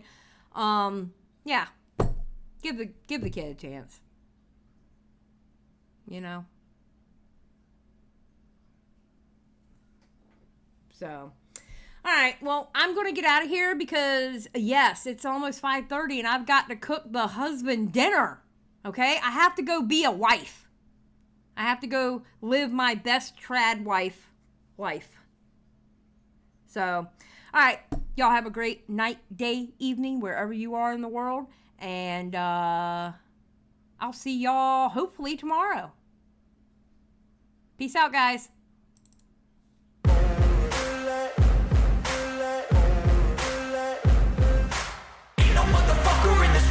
Like me, open up your eyes and insert a little rising. You don't have to love me, you don't have to like me. Got enough love in myself, in my psyche. You should have the same in your brain nightly. If you wanna taste, bitch, you can fucking try me. If you wanna hate, bitch, you know where to find me. And if you go and hate this, you can fucking bite me. I'll be cruising in my lane fast, call it high speed. I've been working hard, yeah, I've been working nightly. If you think you'll win, ha, not fucking likely. I be taking shots, yeah, cold-blooded, icy. Watching numbers grow is what I call sightseeing. In the front row, run it up when they hype me. The following grows, they know how to ignite me. Call me CEO, I've been running shit right, see.